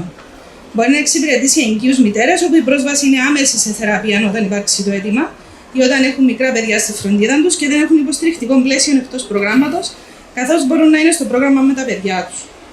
Βιβλιογραφικά έχει καταδειχθεί ότι αν το παιδί βρίσκεται κοντά στη μητέρα, τότε η μητέρα αντέχει το χρονικό διάστημα της θεραπείας, έχοντας ένα ξεκάθαρο κίνητρο δίπλα της. Μέχρι σήμερα, σήμερα για την καταφυγή έχουμε εξυπηρετήσει 81 γυναίκες, εκ των οποίων 8 μητέρες με τα παιδιά τους. Σήμερα το πρόγραμμα εξυπηρετεί 4 γυναίκες, εκ των οποίων 2 εγκυμονούσες και 1 μητέρα με τα 2 παιδιά της. Μέσα από την Παναγία την καταφυγή, λοιπόν, έγινε καταρθωτό να προσφέρεται μια δομή στις γυναίκες τελεχωμένα αποκλειστικά από γυναίκες, όπου οι θεραπευτικές ανάγκες αντιμετωπίζονται όσο το δυνατό χωριστά από τον αντρικό πληθυσμό, μέχρι την επανένταξη όπου εκεί μπορούν να δουλέψουν τις σχέσεις μεταξύ τους. Το πρόγραμμα γυναικών Παναγία Καταφυγή είναι χωρητικό έτος 16 ατόμων. Περιλαμβάνει 8 δωμάτια ξεχωριστών καθιστικών, κουζίνα, μελετητήριων και εργαστήρια εργασιοθεραπείας και παραγωγικής απασχόλησης. Πρωταρχικός στόχος θεραπείας στην Παναγία την Καταφυγή είναι να αντιμετωπίζουμε τη γυναίκα με ό,τι αυτή θεωρεί σημαντικό για αρχή. Είτε αυτό αφορά τα παιδιά της, την κακοποίηση, τη αισθηματική φόρτωση ή και τη χρήση. Όσον αφορά τη θεραπευτική κουλτούρα που καλλιεργείται, αυτή αφορά ξεκάθαρα όρια και γραμμές χωρίς έντονη αντιπαράθεση και την προσθήκη στη θεραπευτική ζωή του θετικών προτύπων, συμπεριλαμβανομένων και αντρών. Το πλαίσιο περιλαμβάνει ομάδες θεραπείας, ψυχοεκπαιδευτικές ομάδες αντιπαράθεσης, ατομική ψυχοθεραπεία εκεί και όπου χρειάζεται και εργασιοθεραπεία. Επιπρόσθετα, τις γυναίκες στην κοινότητα επισκέπτεται γυμνάστρια σε εβδομαδιαία βάση και προσφέρεται ομάδα χειροτεχνίας επίσης σε εβδομαδιαία βάση. Στις έγκυες γυναίκες που μπαίνουν για θεραπεία, επιπρόσθετα με το θεραπευτικό πλαίσιο που ακολουθείται στη θεραπεία, συμπεριλαμβάνεται εκπαίδευση για την εγκυμοσύνη, την ανάπτυξη του εμβρίου, την επίδραση των ουσιών στο έμβριο, τις φυσικές αλλαγές του σώμα της γυναίκας, τη διατροφή της, την απεριμαίνηση των τοκετών, τη διατροφή του βρέφους και τον θυλασμό. Στις μητέρες, επιπρόσθετα, συμπεριλαμβάνεται ψυχοεκπαίδευση σε δεξιότητες γονιών, παρέχεται απασχόληση παιδιών, παιδίατρος, συντονισμός και συνεργασία γυναικολογικών υπηρεσιών και φροντίδα όπου δύναται της ψυχικής υγείας των παιδιών. Ο στόχος μας σε αυτό το πλαίσιο είναι οι γυναίκες στη χρήση να μπορούν να βρίσκουν έναν καταφύγιο, αν θέλετε, σε έναν χώρο ασφαλισμένο, που δίνεται ιδιαίτερη έμφαση στις ανάγκες τους που έχουν σαν γυναίκες όπως και σαν μητέρες. Να μάθουν να εκτιμούν τον εαυτό τους και το σώμα τους, να τις σέβονται και να σέβονται οι ίδιες, να κάνουν όνειρα για το μέλλον και να αγωνίζονται για τον εαυτό τους και για τα παιδιά τους, να μάθουν να τα φροντίζουν και να τα αγαπούν, να χαμογελούν, να ελπίζουν και να ζουν με υγεία. Ευχαριστώ πολύ.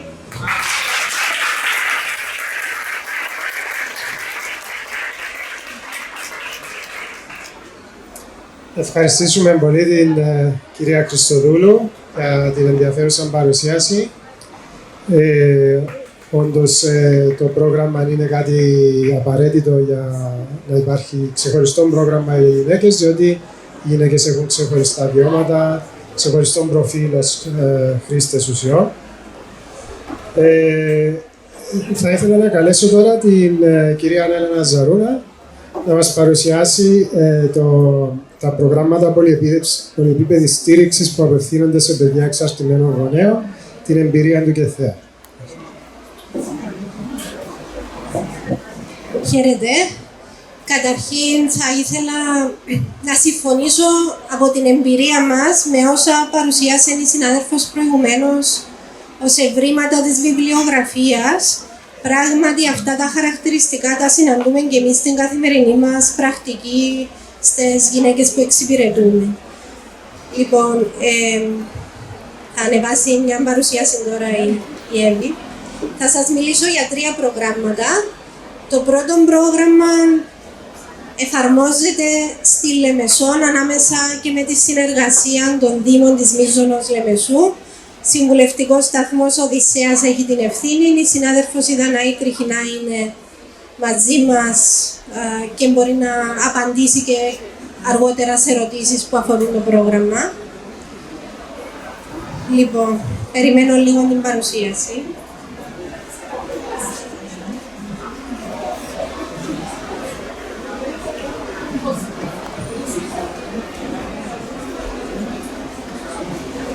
Ευχαριστώ. Λοιπόν, Όπως όλοι μας εδώ γνωρίζουμε, η εθνική πολιτική της Κυπριακής Δημοκρατίας μέσα από την εθνική στρατηγική κάνει ιδιαίτερη μνήα στις ευάλωτες ομάδες του πληθυσμού και στο να στρέψουμε τις προσπάθειες μας για τη λειτουργία προληπτικών προγραμμάτων για τα παιδιά αυτά. Παιδιά εξαρτημένων, ψυχικά ασθενών, φυλακισμένων, παιδιά που έχουν αδέρφια στη χρήση και παιδιά που έρχονται από περιβάλλοντα κοινωνικο-οικονομικά δύσκολα, μετανάστες με ιστορικών κοινωνικο-οικονομικών προβλημάτων και άλλες κατηγορίες είναι ανάμεσα στα παιδιά των ευάλωτων ομάδων. Είναι πράγματι περισσότερο ευάλωτα τα παιδιά εξαρτημένων στο να αναπτύξουν εξάρτηση. Η βιβλιογραφία λέει ναι, για πολλούς και διάφορους λόγους, κληρονομικούς, περιβαλλοντικούς και κοινωνικούς. Στη Λεμεσό, λοιπόν, λειτουργεί το πρόγραμμα «Ευθύνη όλων μας να είσαι καλά» με τη συνεργασία των Δήμων της επαρχίας, με την οικονομική ενίσχυση και των Δήμων αλλά και της Αρχής Αντιμετώπισης Εξαρτήσεων Κύπρου, το οποίο στοχεύει, αφού εντοπιστούν ή και παραπεμφθούν κοντά μας παιδιά που ανήκουν σε αυτές τις ομάδες, εξ αυτών και τα παιδιά εξαρτημένων γονέων, να τα υποστηρίξουμε, τα ίδια τα παιδιά αλλά και την οικογένειά τους, να αξιολογήσουμε τις ανάγκες τους και να τα διασυνδέσουμε με υπηρεσίες που παρέχονται ήδη στην κοινότητα ή με υπηρεσίες που εμείς εξασφαλίζουμε για τα παιδιά. Για παράδειγμα, ο σταθμός συνεργάζεται με ειδικούς εκπαιδευτικούς και παρέχει μαθησιακή υποστήριξη στοχευμένη στις ανάγκες των παιδιών, κάποτε και στο δικό τους περιβάλλον, αν το σπίτι τους επιτρέπει κάτι τέτοιο, ή σε διαφορετικό, αν το σπίτι τους δεν επιτρέπει κάτι τέτοιο. Παρέχεται διασύνδεση με υπηρεσίες ψυχολογικής βοήθειας ή παρέχεται ψυχολογική βοήθεια στα πλαίσια του δικού μας του προγράμματος μέσω συνεργασίας μας με πανεπιστήμια και φοιτητές σε πρακτική άσκηση ή και με αγορά υπηρεσιών από επαγγελματίες. Παρέχονται και παιδοψυχιατρικές αξιολογήσεις εκεί και όπου χρειάζεται και η συνάδελφος η Δανάη Τριχινά βρίσκεται στις διάφορες πολυθεματικές που γίνονται στα σχολεία για τα παιδιά του προγράμματος μας, ούτως ώστε να υπάρχει καλύτερος συντονισμός των υπηρεσιών και πολλές φορές οι γονείς οι οποίοι είναι εξαρτημένοι θα παραπεμφθούν σε προγράμματα κατάλληλα για τους ιδίους ή τις ιδίες, ακόμα και στο δικό μας το σταθμό των Οδυσσέα, στο συμβουλευτικό τμήμα. Λοιπόν, με την ίδια λογική, στην επαρχία Λευκωσίας και στην επαρχία Αμοχώστου λειτουργεί τα τελευταία 4 χρόνια το αντίστοιχο πρόγραμμα για παιδιά των ευάλωτων ομάδων που λέγεται «Αξίζω μια ευκαιρία». Έχουμε περίπου 65 παιδιά ενταγμένα στο πρόγραμμα. Είναι παιδιά που ήρθαν κοντά μας από παραπομπές των υπηρεσιών κοινωνικής ευημερίας, των σχολείων, κοινοτικών και δημοτικών αρχών, μητροπόλεων, άλλων θεραπευτικών προγραμμάτων και από αυτοπαραπομπές. Ειδικά μετά τα 2 πρώτα χρόνια λειτουργίας, πολλές φορές τηλεφωνούν γονείς και θέλουν να ενταχθούν ήδη διότι γνωρίζουν μια άλλη οικογένεια που λαμβάνει υπηρεσίες. Γίνεται αξιολόγηση από την κοινωνική λειτουργία του προγράμματος, καταρτίζεται ένα πλάνο παρεμβάσεων, διασυνδέονται όλα τα μέλη της οικογένειας και γονείς και παιδιά εκεί όπου χρειάζεται με θεραπευτικές ή και άλλες υπηρεσίες.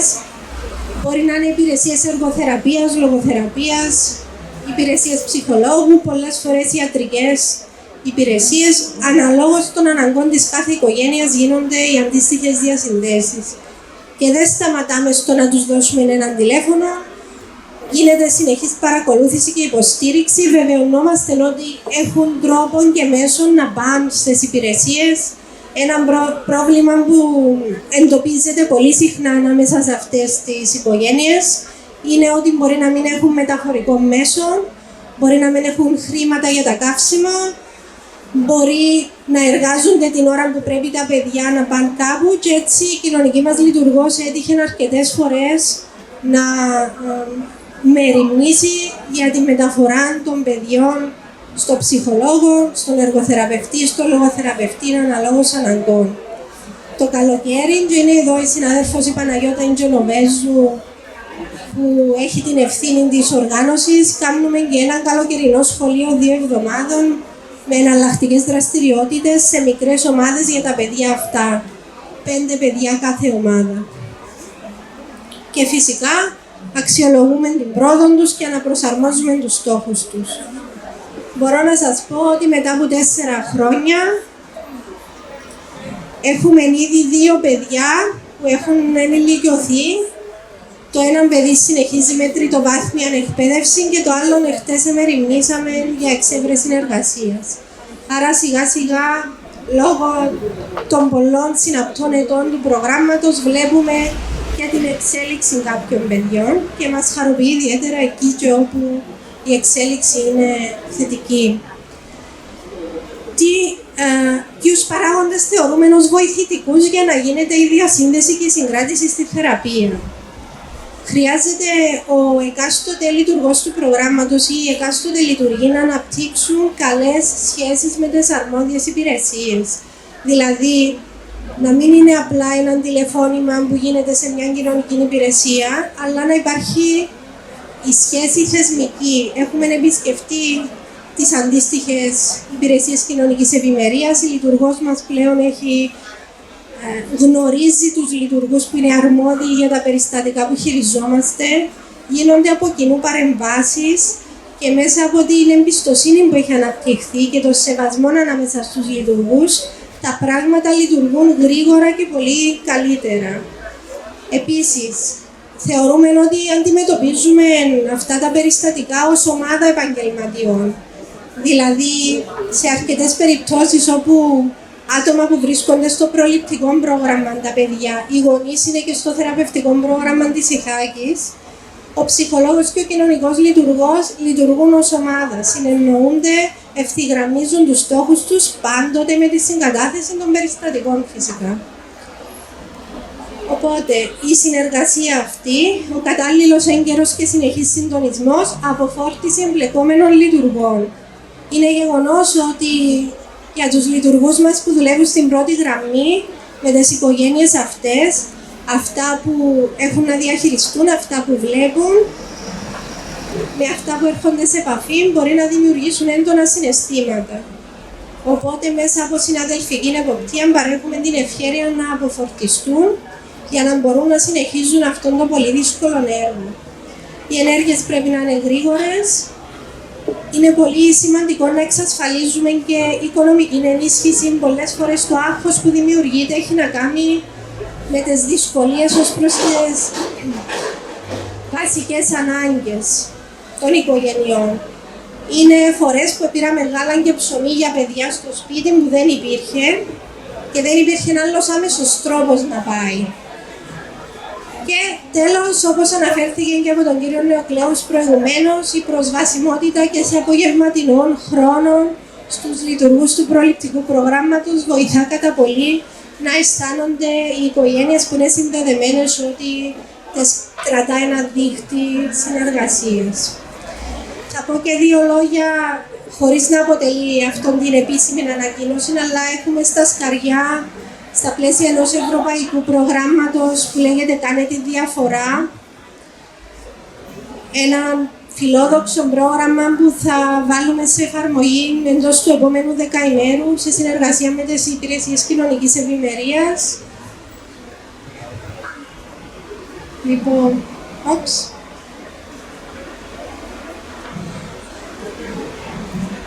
είναι συγχρηματοδοτούμενο από την Ευρωπαϊκή Επιτροπή. Θα αποσκοπεί στο να παραπέμπονται παιδιά όπου οι γονείς είναι εξαρτημένα πρόσωπα διαμέσου των υπηρεσιών κοινωνικής ευημερίας. Θα γίνεται αυτά, θα τα παρουσιάσουμε πολύ σύντομα και επίσημα σε μια άλλη περίσταση, σε μια δημοσιογραφική διάσκεψη ίσως. Θα διασυνδέονται τα παιδιά από εμάς με το ανάλογο, οι γονείς θα διασυνδέονται με το ανάλογο θεραπευτικό πρόγραμμα. Είμαστε εκεί για να ενισχύσουμε τον γονικό ρόλο, να διασυνδέσουμε τα παιδιά με προληπτικά προγράμματα, να τηρείται συνεχής επικοινωνία με τις υπηρεσίες κοινωνικής ευημερίας και αξιολόγηση της πρόοδου, ούτως ώστε να μπορούν οι γονείς να βελτιώνονται στο γονικό ρόλο, να βελτιώνονται στις δεξιότητες για φυσική και συναισθηματική φροντίδα των παιδιών τους, ώστε τα παιδιά να μείνουν με τις οικογένειες τους. Και το πρόσωπο επαφής, η συνάδελφος η Χριστίνα Ηρακλήδου, είναι το πρόσωπο επαφής για το ΚΕΝΘΕΑ. Φυσικά η διαδικασία θα διέπεται από πρωτόκολλο συνεργασίας και θα γίνονται όλα θεσμοθετημένα διαμέσου των υπηρεσιών κοινωνικής ευημερίας. Ευχαριστούμε την αρχή για τη στήριξη που μας παρέχει και ευχαριστούμε και εσύ και για αυτή τη συνεργασία που έχουμε αναπτύξει τα τελευταία χρόνια.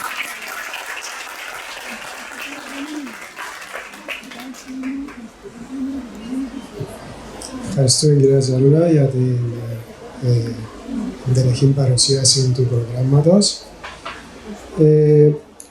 Έχουμε στο επόμενο σημείο του προγράμματος την κυρία Geraldine Mullen και την Mary O'Gorman από το project One Sour, που είναι γυναικείο καταφύγιο και υποστηρικτικές υπηρεσίες στην Ιρλανδία.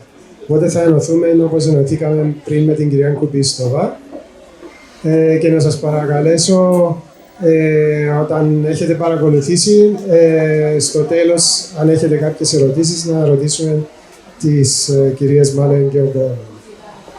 Ευχαριστώ. My name is Geraldine Mullan and I'm the project leader here in Clonsair, and we're delighted to be with you this morning. And we have just to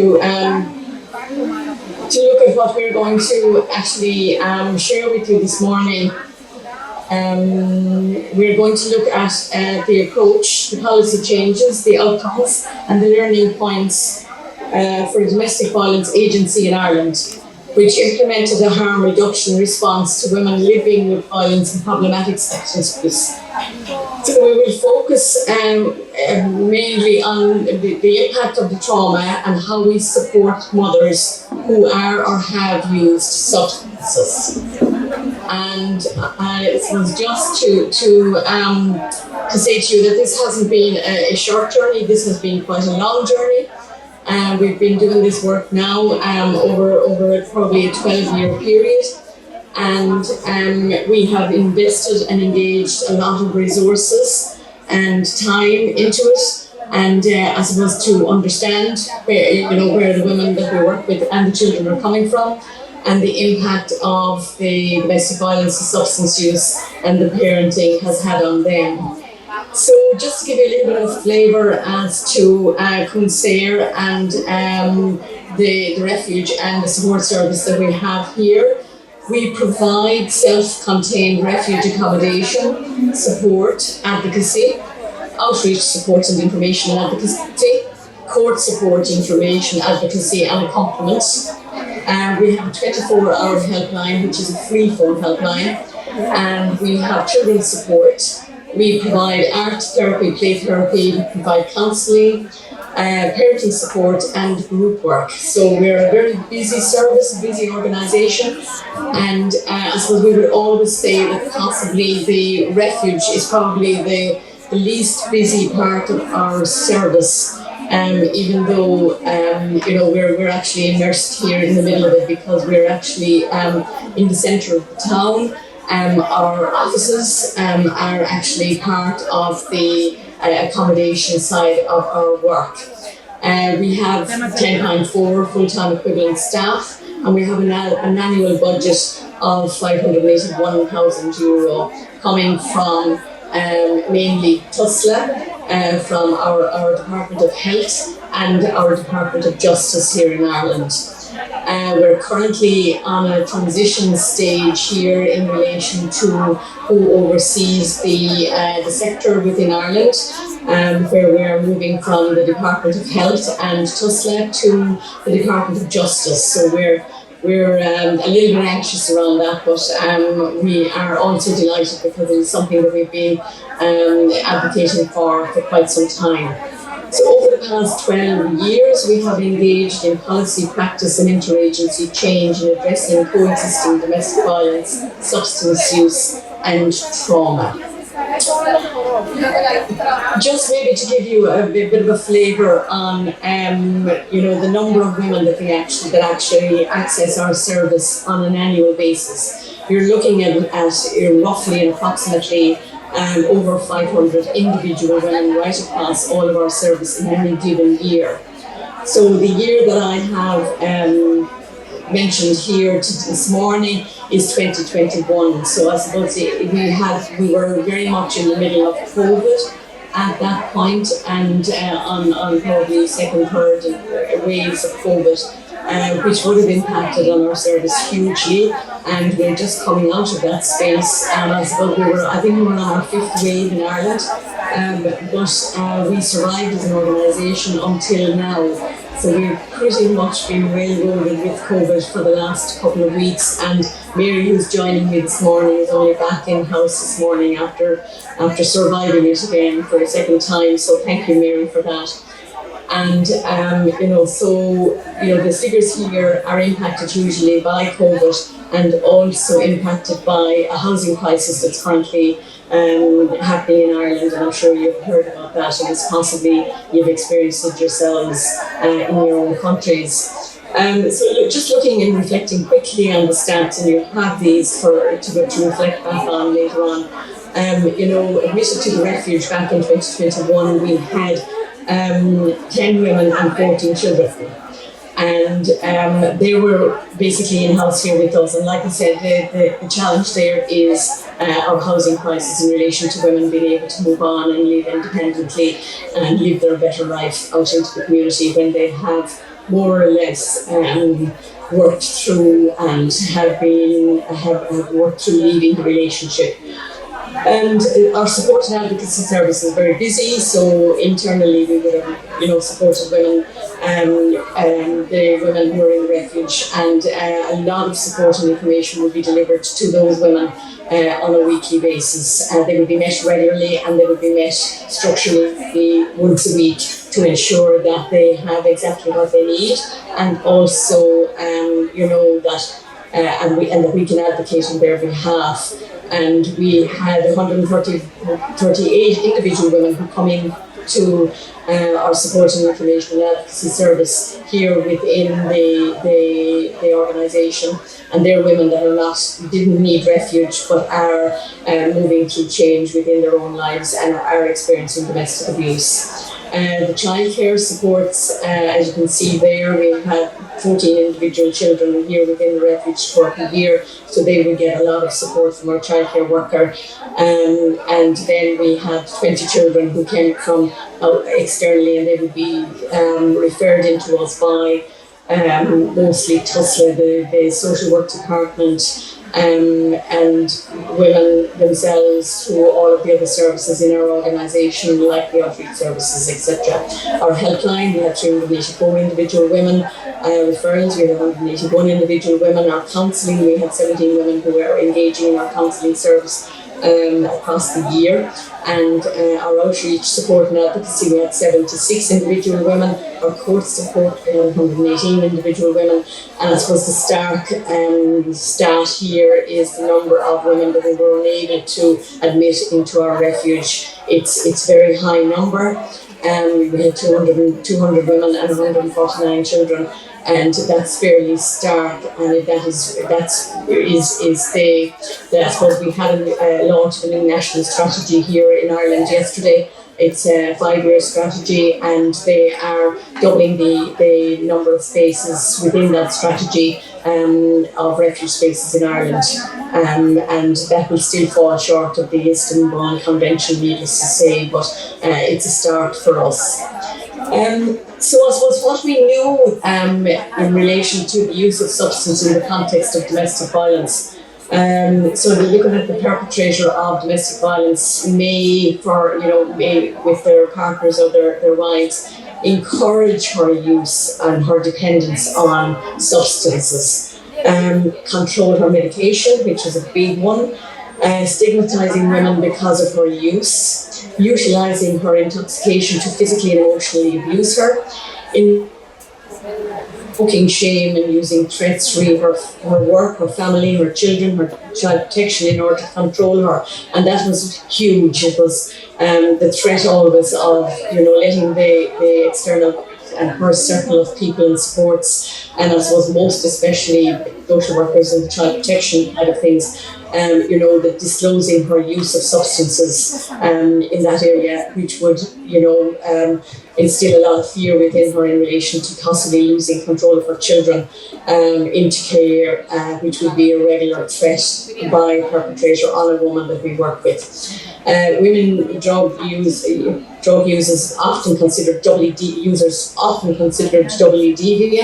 injecting and failing in traditional roles as mother and wife. And that would be something that would be on a daily basis for the women that we work with. So I suppose for us, why change our practice? Basically, it was the ongoing presentation of women, family with the dual issues of domestic violence and substance use. We realised that we were refusing accommodation to women actively using. We were making regular referrals to the social work department if she was in the care of her children.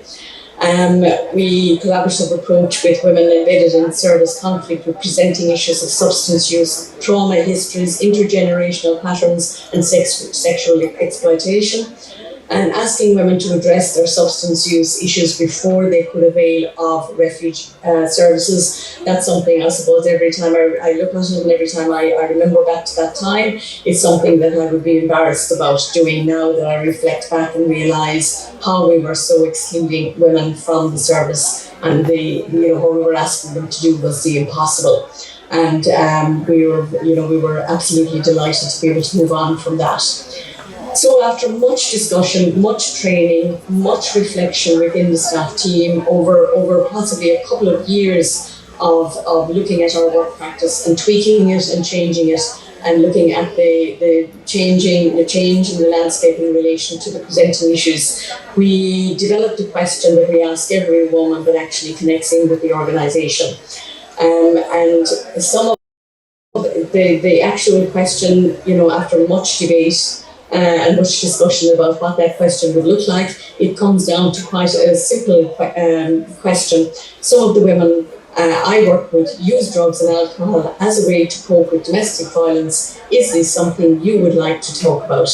And that is right across the board with women we support. And it has actually changed the work that we do incredibly, and I think it has changed a lot of women's lives in relation to being able to address the whole area of domestic violence and look at her children within that as well.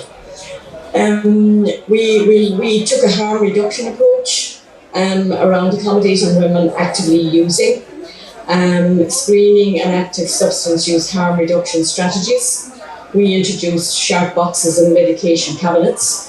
We did overdose training within the staff team. We engaged with medication use and misuse. We were discussing sexual health and sexual risk. We looked at referrals, outreach and active support, and relapse recognition. And some of the key points for us was we achieved with very limited resources. This was done within the organisation without adding any extras to it. Address the structural deficiencies of the building, which we did over time, and that was to move from communal living into self-contained units, which was a game changer for us. And the importance of good training and leadership within the organisation. And part of that, the change was engaging the board of management, which they have to walk that walk with you, and you have to bring them along with you. Sometimes it was difficult for the senior management to be trying to hold the staff on one hand and the board of management on the other hand, in relation to for everybody to understand the journey we were going on and the impact and the support it would have for the women and for the children.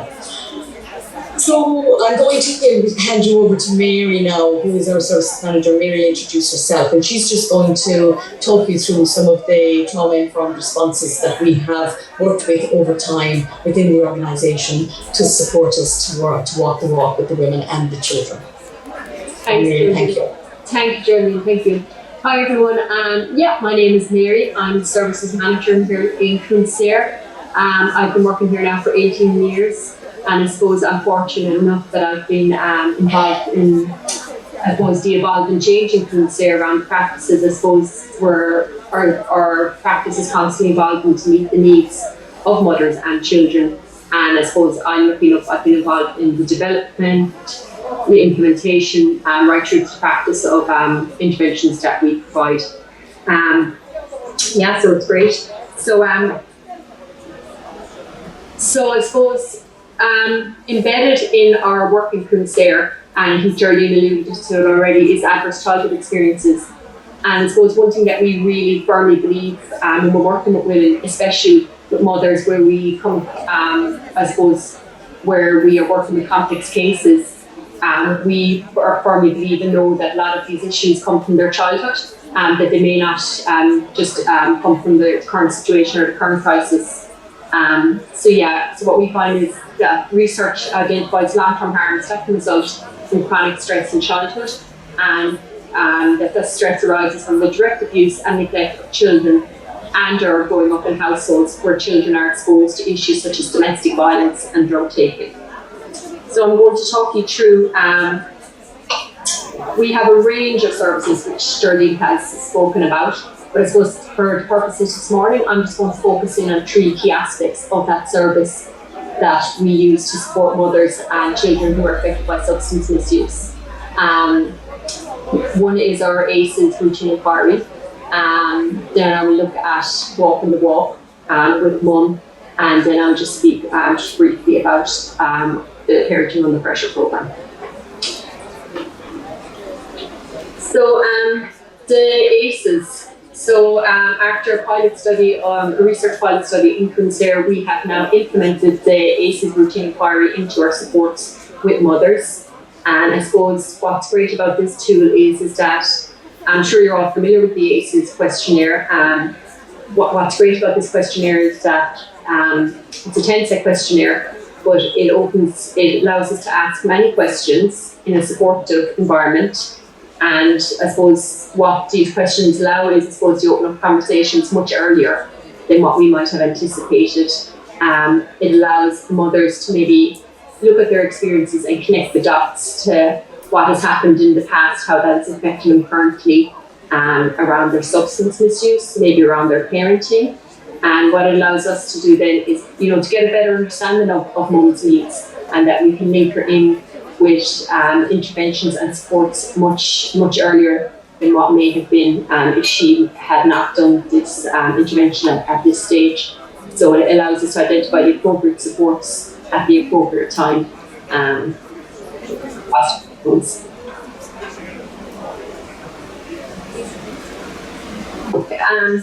So I'll move on next to walking the walk with a woman. So I suppose in Clonsair, this is something that we do really well.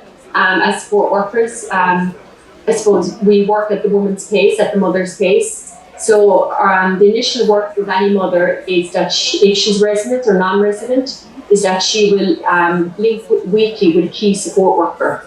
So mum will link with a support worker, and if there's an identified need, if her child or children are affected, that they will be linked with the childcare worker in the service. And I suppose what's great about this is that we know that if mum is being supported around her substance misuse and around her domestic violence, we know then that she's in a better space to be able to support her child. This space, weekly space, it gives mum a space to look at her options, to explore them, gives her all of the correct information that she needs to make informed decisions around her own life. We provide concrete support in that we will provide childcare if mum needs to attend court, if she needs to attend substance misuse clinic. We will also accompany mothers to these appointments if needed. I suppose we often know that these are huge steps for women to go into other services, to tell their story, to ask for support. and sometimes making one trip to a certain service, a specific service with a mother, and maybe all she needs to be able to make to follow an appointment then herself. We are using harm minimisation daily, working with mothers, looking at their triggers, looking at what supports are in place, if they are using, what is it that they're using, how are they affected by it, and I suppose really around minding themselves in that situation, keeping themselves safe. Coming out of these support centres, well, we can identify and maybe encourage a woman to link with the local substance misuse service. And I suppose what's great about our connection with the local service is that we can get appointments, I suppose, efficiently, but also if the mother does not feel comfortable visiting the service, that we can contact one of the outreach workers and they will come to the refuge to meet with mum, which is a great service to have. And then I suppose a huge part of our work in the refuge is looking at the reunification of mothers and children. So where a mother is stabilised in her treatment or where she is in recovery, and we will support mum closely with our local social department to try to have mother and her child reunited. And we've had many successful cases of this in the refuge where mum has been allowed to parent her children in the refuge with the support of Cruiser through observation, through links with the community drugs worker, and through the support of the social department. So this has been very successful. And then finally, I'm going to talk you through our Parenting Under Pressure programme. So this is something that's relatively new in Cruiser, I suppose. We would have initiated a training for Parenting Under Pressure programme, I suppose, just during COVID. So this was a challenge, but it's a challenge we embraced, and it's worked really well in Cruiser. I suppose so. The Parenting Under Pressure programme is used in a variety of services throughout Ireland. It's an Australian-based programme, and what it looks at is it's really targeted for families who have, I suppose, multiple adversities, through parental, substance misuse, mental health problems, domestic violence, homelessness, all of which we are too familiar with in Cruiser. So I suppose the purpose of the programme is to look at developing the relationship and the bond between mother and child. And I suppose this is something that is really important for the work in Cruiser, because we know that mothers who experience domestic violence and coupled with substance misuse, that they may not be emotionally available to their child. So this programme is fantastic, allows us time to work with mum in a therapeutic way. I suppose what's fantastic about it is that it's needs-led. It's not your typical traditional parenting programme where you might go in for 8 to 10 weeks, which suits some families, but I suppose the families we work with, it doesn't suit them. So this programme is provided over time in the refuge, and we cover mindfulness in the programme. We're looking at substance misuse, looking at what triggers mum in her parenting and how we can best support her to build better connections for her family, and I suppose to be able to parent effectively and to be the best parent that she can be. So we have a number of staff training at the moment, and I suppose our overall goal for HUP is, while we are delivering it one-to-one at the moment, our hope is that we will be able to deliver group work programs going forward, and we think this will be really beneficial to mothers. I suppose from our previous experience of other groups, we find that they work really well. The shared experience, the shared knowledge, and I suppose to know that you're not alone on your journey, which is really important for the mothers and the children that we work with. So that's just, I suppose, a whistle-stop tour of the services that we offer. I'm going to hand you back over to Geraldine, who's going to wrap it up for us, and thank you for your time.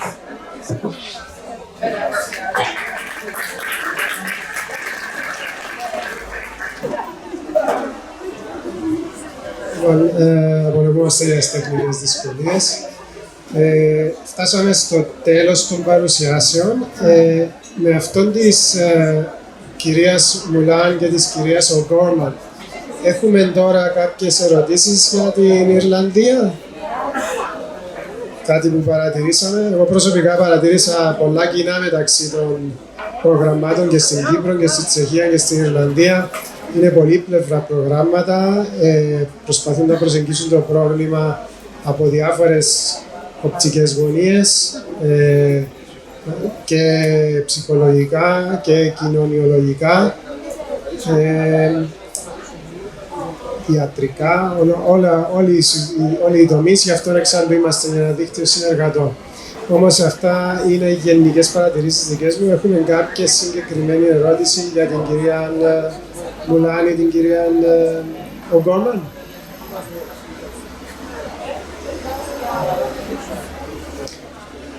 Αν δεν υπάρχει, νομίζω μπορούμε να αποδεσμεύσουμε τις κυρίες και να σας ευχαριστήσουμε. Okay. Απλώς προτού να προχωρήσουμε για το γεύμα μας, απλώς να σας ενημερώσω ότι στα USB σας είναι όλες οι παρουσιάσεις, εκτός από αυτήν που παρακολουθήσατε μόλις τώρα από την Ιρλανδία. Αυτή θα μπει, από ό,τι κατάλαβα, στην ιστοσελίδα μας. Ναι, θα μπει στην ιστοσελίδα μας. Οπότε θα μπορέσετε να έχετε πρόσβαση σε όλες τις παρουσιάσεις, να τις δείτε και σε ένα πιο συγκεντρωμένο ίσως πλαίσιο. Να σας πω και κάποιες ενημερώσεις για την αρχή. Μάλλον να σας τις πει ο εκτελεστικός μας διευθυντής, αν είναι εδώ.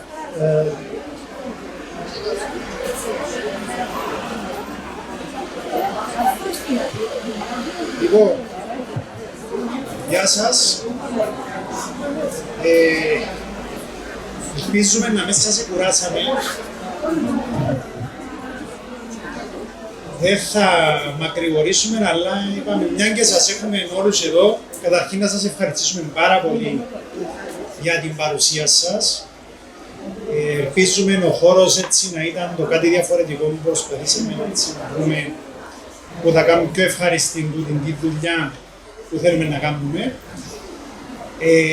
Κάποιες σύντομες ανακοινώσεις που θα θέλαμε να τις γνωρίζετε. Καταρχήν, επειδή έχει παρέρθει μεγάλο διάστημα από την τελευταία φορά που είχαμε τη δυνατότητα να κάνουμε είτε δίκτυο θεραπείας, είτε δίκτυο πρόληψης, είτε δίκτυο συνεργατών. Γνωρίζουμε ότι έχουν αλλάξει κάποια πράγματα έχουν τροποποιήσει τις υπηρεσίες που παρέχουν. Ξέρουμε ότι υπάρχει ανάγκη ο ένας να πληροφορεί τον άλλον και θα ήθελαμε να δώσουμε την ευκαιρία τούτο να γίνει, αλλά θα γίνει σε μια επόμενη συνάντηση. Να ενημερώσουμε απλώς ότι έχουμε στην ιστοσελίδα μας των οδηγών υπηρεσιών θεραπείας, αλλά και όλα τα εγκεκριμένα αδειοδοτημένα προληπτικά προγράμματα. Επομένως, ανά πάσα στιγμή μπορεί ο κάθε ένας και η κάθε μία από εσάς να εντοπίσει τις υφιστάμενες υπηρεσίες, αυτά που παρέχονται. Να ενημερώσουμε, να πω κάποια πράγματα που πιθανόν να τα γνωρίζετε, γιατί τα κοινοποιούσαμε μέσω ηλεκτρονικού ταχυδρομείου με ανακοινώσεις μας κλπ. Αλλά επειδή κάποιοι μπορεί να τα χάσαν, να πούμε ότι έχουμε δημιουργήσει μια πλατφόρμα εκπαιδευτική στην οποία μπορείτε να μπείτε μέσα από την ιστοσελίδα μας, στην οποία προσπαθούμε να μαζεύουμε εκπαιδευτικό υλικό που απευθύνεται σε επαγγελματίες, σε νέους, σε γονείς, σε εκπαιδευτικούς, για προληπτικές παρεμβάσεις, για εργαλεία που μπορούν να αξιοποιηθούν και ούτω καθεξής. Επίσης, κάτι που υπάρχει καινούριο στην ιστοσελίδα μας και το οποίο μπορείτε να αξιοποιήσετε ιδιαίτερα τα θεραπευτικά προγράμματα είναι η μεταφορά του δίκτυου αίτησης θεραπείας, των στοιχείων του δίκτυου αίτησης θεραπείας μέσω του συστήματος BI στην ιστοσελίδα μας. Είναι ένα σύστημα που παρουσιάζει δυναμικά τα στοιχεία αυτά και μπορεί ο καθένας από εσάς να μπει και να δει τα στοιχεία που υπάρχουν για το δικό του το πρόγραμμα, για άλλα προγράμματα θεραπείας. Είναι αυτό που βλέπετε τώρα ακριβώς. Τούτη είναι η πλατφόρμα, αυτή είναι η εκπαιδευτική πλατφόρμα για την οποία μίλησα πριν. Το BI είναι επίσης στην ιστοσελίδα μας και μπορείτε να βρείτε στοιχεία από το δίκτυο θεραπείας και τα οποία θεωρούμε ότι θα σας φανούν χρήσιμα. Να ενημερώσουμε επίσης ότι η αρχή έχει ολοκληρώσει σε ένα πρώτο στάδιο 2 λειτουργίες της και είμαστε στη διαδικασία να ολοκληρώσουν περισσότερη λειτουργή την εκπαίδευση του European Prevention Curriculum, το ευρωπαϊκό πρωτόκολλο για την πρόληψη, το οποίο αποτελεί την πεπτουσία των επιστημονικά καλύτερων πρακτικών. Αυτό είναι πίσω μου βλέπετε το BI για το οποίο μίλησα πριν λίγο. Το EUPC είναι μια εκπαίδευση η οποία ευελπιστούμε ότι θα μας βοηθήσει, καταρχήν να σας βοηθήσει εσάς, όσοι είσαστε συνεργάτες μας στον τομέα της πρόληψης, στο να εντοπίσουμε και να επιλέξουμε τις επιστημονικά καλύτερες δυνατές παρεμβάσεις που έχουν προληπτική αξία.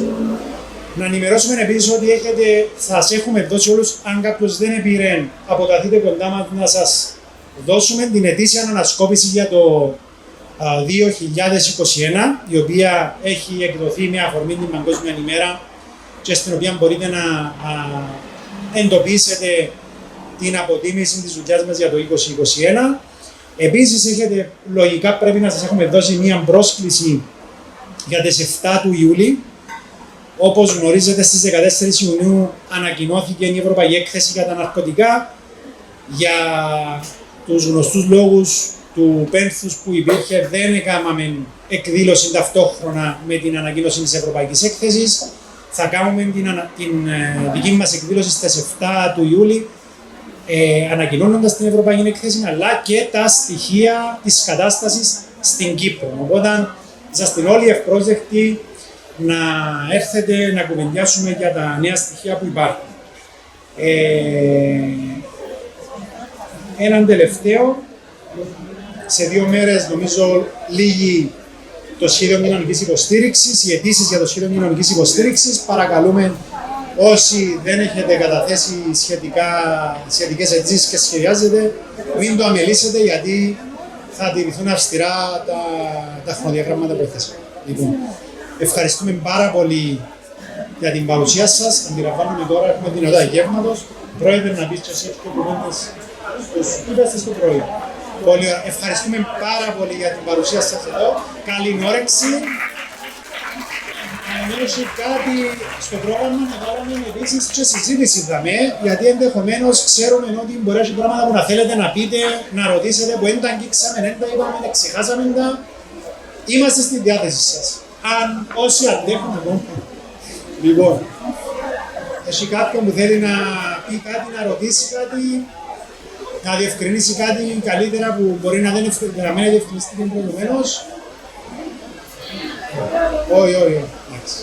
Λοιπόν, καλή όρεξη. Μπορείτε να σερβιριστείτε, να φάτε και σας ευχαριστούμε πάρα πολύ.